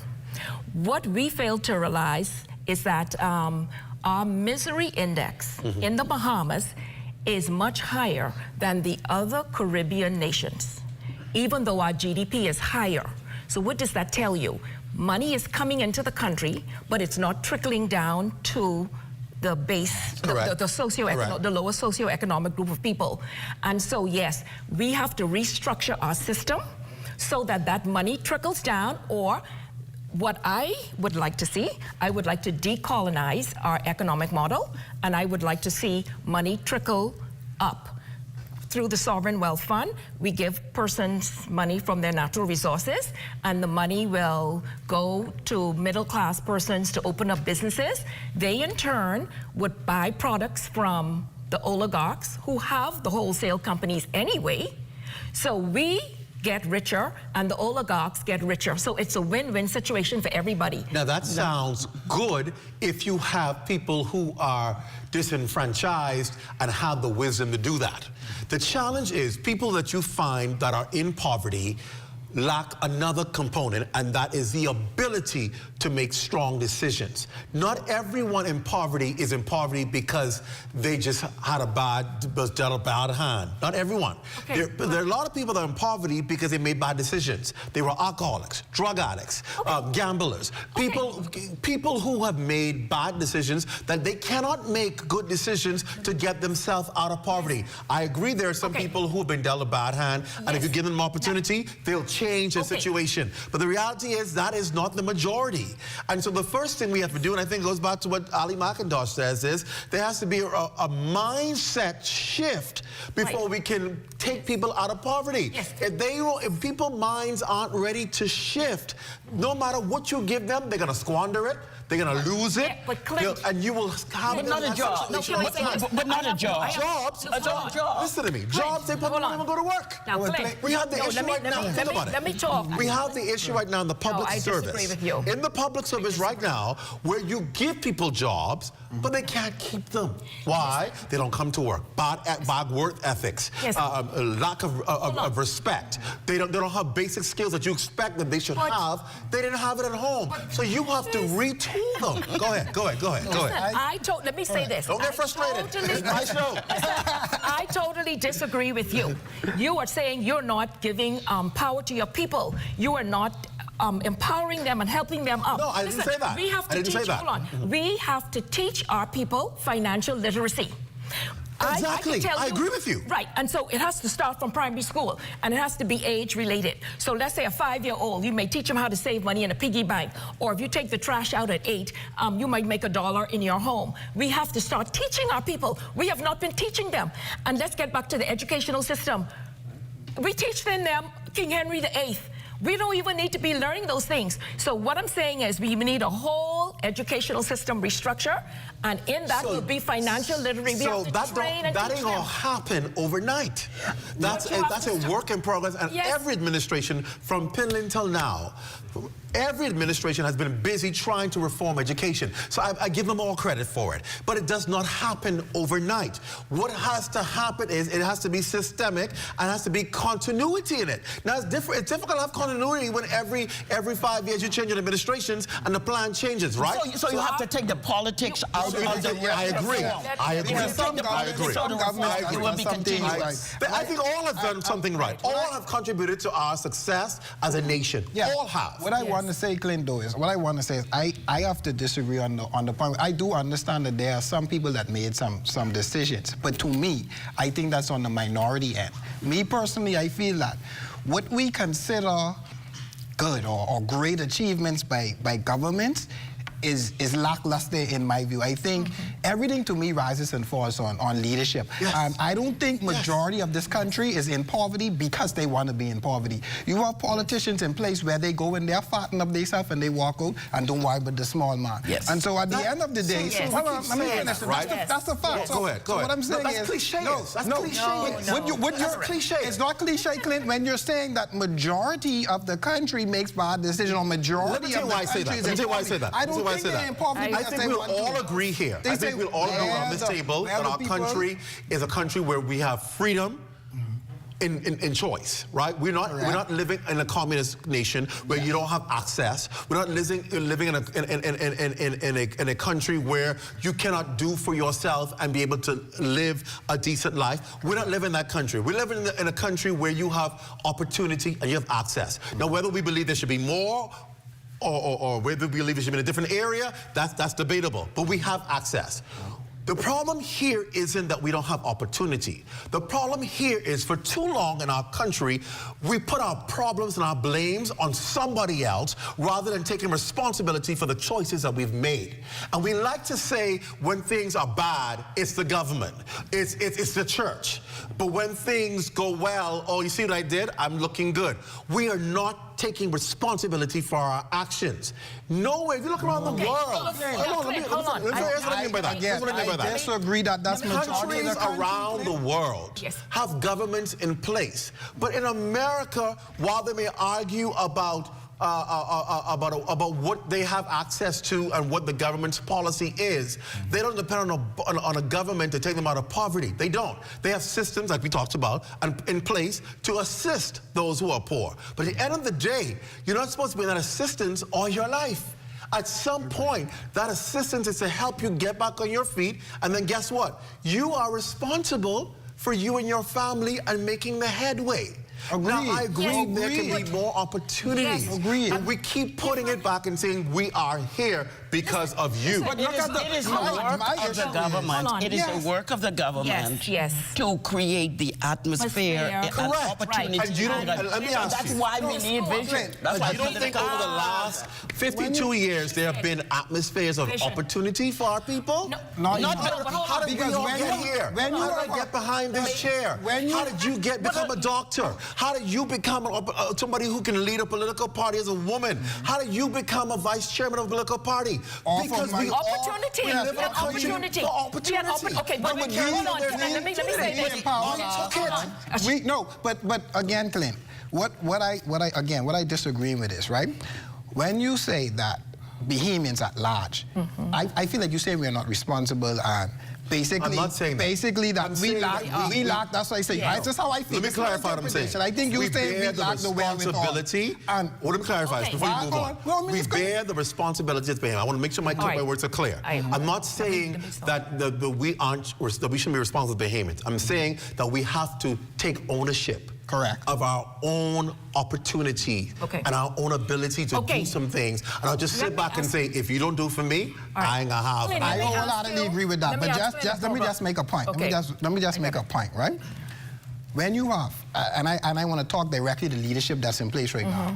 When you have the Prime Minister, that from he took office, every year his travel budget has increased. Right?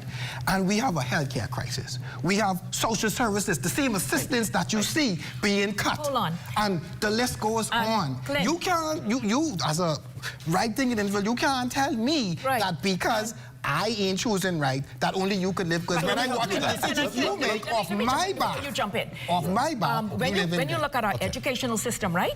Our infrastructure is not up to par. We live in the digital age. All of our children should have digital stuff inside their school. We don't have any of that. Our children are leaving school. They cannot even fill out an application. I blame the system. The system is at fault. It's not the children. We are bringing them out of school, and some of them can't even read and write. That is not right. So COI, we have a completely new system that we're going to put in place where everybody, they will be tiered. So nobody will leave school feeling inadequate or can't do it. Okay, what has to happen is I believe that the playing field has to be level. It's not level, even in education. Some people, and think about these are smaller things. If we take care of the little things, the big things will take care of themselves. When we have a teacher saying to a child, you don't have on a brown shoes, so you can't come in my class. You don't have socks, so you can't come in my class. Sometimes I'm glad that we have breakfast now, because some children come to school hungry, and they need to eat to learn. However, the opportunity across the board has not been for all Bahamians. It has been for a lot of political cronies on both sides, so successive governments and administrations has to take responsibility why many people, both educated and uneducated, leave the country because they feel they don't have opportunity. We have to produce a country where opportunity is across the board. No, I agree so with whether you have 7 BJCs or 2 degrees, you can get an education and you're going to be rewarded for it. I totally agree with you. And I believe that there are Bahamians who can contribute to our country who have left because I can't even get a decent job to practice what I've studied. And there are people who are not qualified get the jobs. I agree with you in that regard. But as we go to commercial break, I also want you to consider the fact that when I talk about opportunities, we have to, as Bahamians, take full advantage, right? We always talk about it in the public schools, right? You hear the names who are on the honor roll. Their names are of Haitian parentage, the last names, but they are the A students. 4.0. Why are they taking full advantage, but your good Johnny and your good Sue struggling to get an F? You see? But they got the latest clothes, the latest outfits. They go to all the parties on the weekend. You in McDonald's drive-thru, you in Wendy's drive-thru, you in KFC drive-thru. But these kids who are getting the A's in school are the ones living in the shanty town who may have the Haitian last name, but they're taking full advantage. So when they graduate, or they become the head boy and the head girl, or they come top of the school, and they have the opportunity, and yours could barely get a 2.0. Who do you blame for that? Government? Do you blame the system? Or do you blame the fact that mommy never sat down with a child and say, listen, this is your ticket out of where we are at right now? Your education. Until the government is able to produce to me those same failures that you speak of behemoth parents, I would not yield to the fact that leadership is about empowerment, and leadership has a task to do to ensure that the citizenry live as comfortable as possible inside this country. So I will not yield. I can enter the break. I can school you all on the break. I can school you all on the break. Until you show me the break. This might show me the break. Come back, I can school them on the commercial break. Back after that. Stay close. Let me something. Listen, though. No, listen.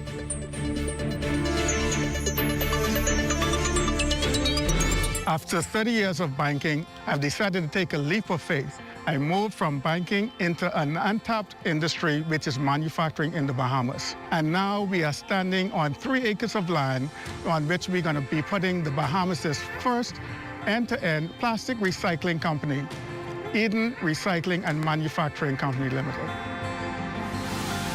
Eden has 2 arms, recycling and manufacturing. This is groundbreaking for us. It's never been done before. It really makes a difference, not only in the Bahamas, but even around the world. This is not just a project that we're doing so that we can make a couple of dollars.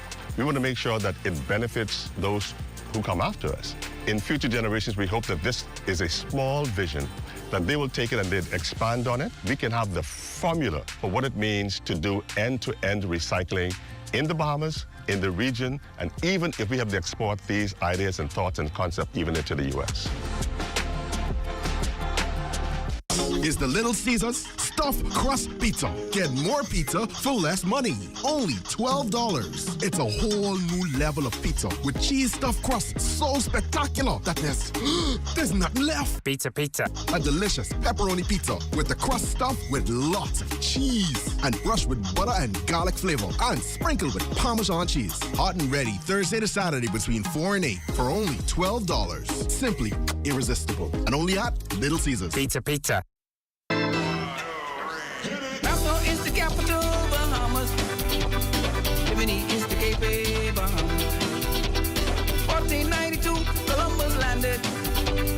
1973, we were free. From Nassau to Inagua, Bahamas. From Freeport to Niguana, Bahamas. Tourists love our country, Bahamas.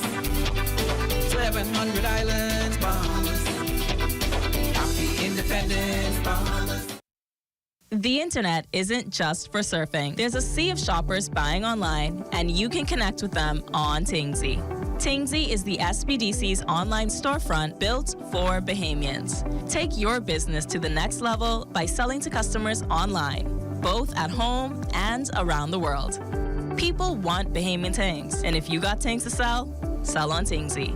Find out how you can connect with a sea of buyers by visiting TingsyBahamas.com.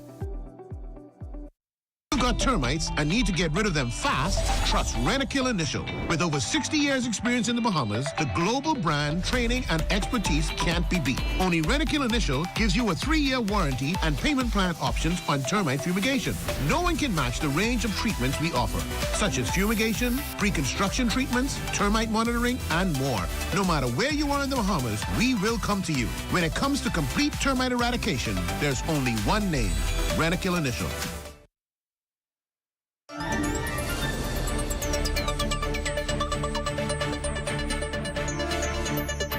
Back to the rundown. I'm going to get some more comments. So Leslie Gibson, who's in the line, says, Mr. Watson, Mr. Watson, please allow your guests to talk. You are doing all the talking. I wouldn't blame anyone else for not coming on your show because they, as guests, cannot voice their opinions. Okay, so I'm going to take Leslie's advice and allow my guests to talk. Since Leslie, am I talking too much on the rundown with Clint Watson? I'm talking too much, so I'm going to allow my guests to talk. Okay. Leslie, I hear you. Okay, so I'll pull back and let them talk. All right. Before we went to the break, Clint, you were talking about the Haitian parent and she's instilling in her child. I do believe that parenting is a very important part of raising children. I do believe that. That's very important. But you know, when you look at it another way, some of the Haitian women, they come over here, they have children or many children, and they want the opportunity. But keep in mind, the Bahamian mothers, some of them have to work 2 jobs to make ends meet because the cost of living is so high and everything, and they're living in poverty, and so they're not even home to be with their children when they arrive home. Yes. I know for a fact that a lot of Haitian mothers are home and their children come home. Right. And you know why? Our mothers are doing 2 jobs because they have to pay taxes. It is my understanding that a lot of the Haitian community is not even paying the taxes that the Bahamians are paying. They aren't. And yet we are the ones who are taking care of all the institutions like the hospital and everything. We're taking the burden. You know who's carrying the burden? The middle class people are carrying the burden. They're so stressed out sometimes. I'm not giving that as a justification or an excuse, but I'm saying we have to make things better for the Bahamian women. Those Haitian women are home, and they're there to greet their children when they come home. Yes. Yes. They're there to spend time with them. Yes. And make sure they do the homework because they're actually there. And they don't pay taxes. We're struggling so much. They don't pay taxes. They live in for free. Exactly. And again, the things that Bahamian mothers have to do and Bahamian fathers have to do, you would find especially the illegals, they don't have to do none of these things, but they live in free, they making our money, they setting up on our land, they squatting, and we actually being told that that's their land. If I go and try squat right now, I feel like the government will try to move me fast and they go after illegal immigrant. And as you can see now, we have illegal immigration crisis in this country. And so, to me, again, until we going off facts and data, so until we are able to produce the statistics that to show me that Bahamians are just that irresponsible, that some of the decisions we make are how we are. I never subscribe to that belief because to me, true, genuine leadership is about empowerment. You are in a position to make the lives of the Bahamian people better, do just that. That's what we put you there for. While they are right with that point, I will credit this to Simeon Hall, and he says that, you know, some children just carelessly conceived, and so that's how the parents bring them up. Mm-hmm. But we must look at our children as investments. Right. They have come here. We will only have one chance to bring them up, to socialize them, to put them out on that world. So if you're careless with your children, you figure, oh, I'll get to that later. While they are growing from 12 to 13 to 14, we must look at our children as the investment that they are. And I talk about Bahamian parents, and begin to say, how do I bring up this child? How do I invest in this child? Because what I'm investing in him is, or her, is for the country, not just my home. I'm going to put them out on that world as a man, as a woman, and what kind of relationship are they going to have out there? I am looking, and the BCP is looking beyond just the programs. Sometimes we are majoring on the minors. Mm-hmm. If we look on the greater concept of using core values to reconstruct the nation, both leadership and the people, because the people can't go any further than their leaders, and their leaders can't go any further than their people. They can't lead them any further. And I'd like to go back on that point I made earlier. Mm-hmm. When you consider that Bahamian women have to sometimes do 2 jobs because they have to make ends meet, that's why we need to empower our Bahamian people, because they have mortgages to pay, real property tax and everything. When we give them the 1 acre of land that we promised, COI promised to give them 1 acre of land, I remember you were saying that it was bribery.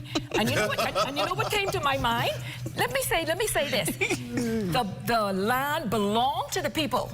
You can't bribe somebody if they already own it. Right. So I just wanted to make that point. Just make that clear. Good comeback. Yes. Yeah, I will say, like I said last time, it's more than just the things that we give them.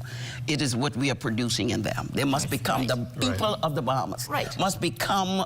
They must have a new mindset, because in the United States, people think about their country. Right. We must become patriotic about our nation. People are running out of the country because they want a better opportunity to look at a nation where they can walk. Now, nobody wants to get up every morning and hear someone's been shot, or 2 or 3 people. We don't want to hear that. I'm glad when I go to Atlanta, I don't hear them kind of stuff on the news. I don't listen to the news. However, unless we come to a point, a reset for the entire population, for leadership and for the people, We are not going to get out of this. We're going to blame the Haitians. We're going to blame this one. I've been going to graduations, and you're right. It isn't just started with this 4.0 for the Creole children. We have to say, I will pick up my child. I will make sure they eat.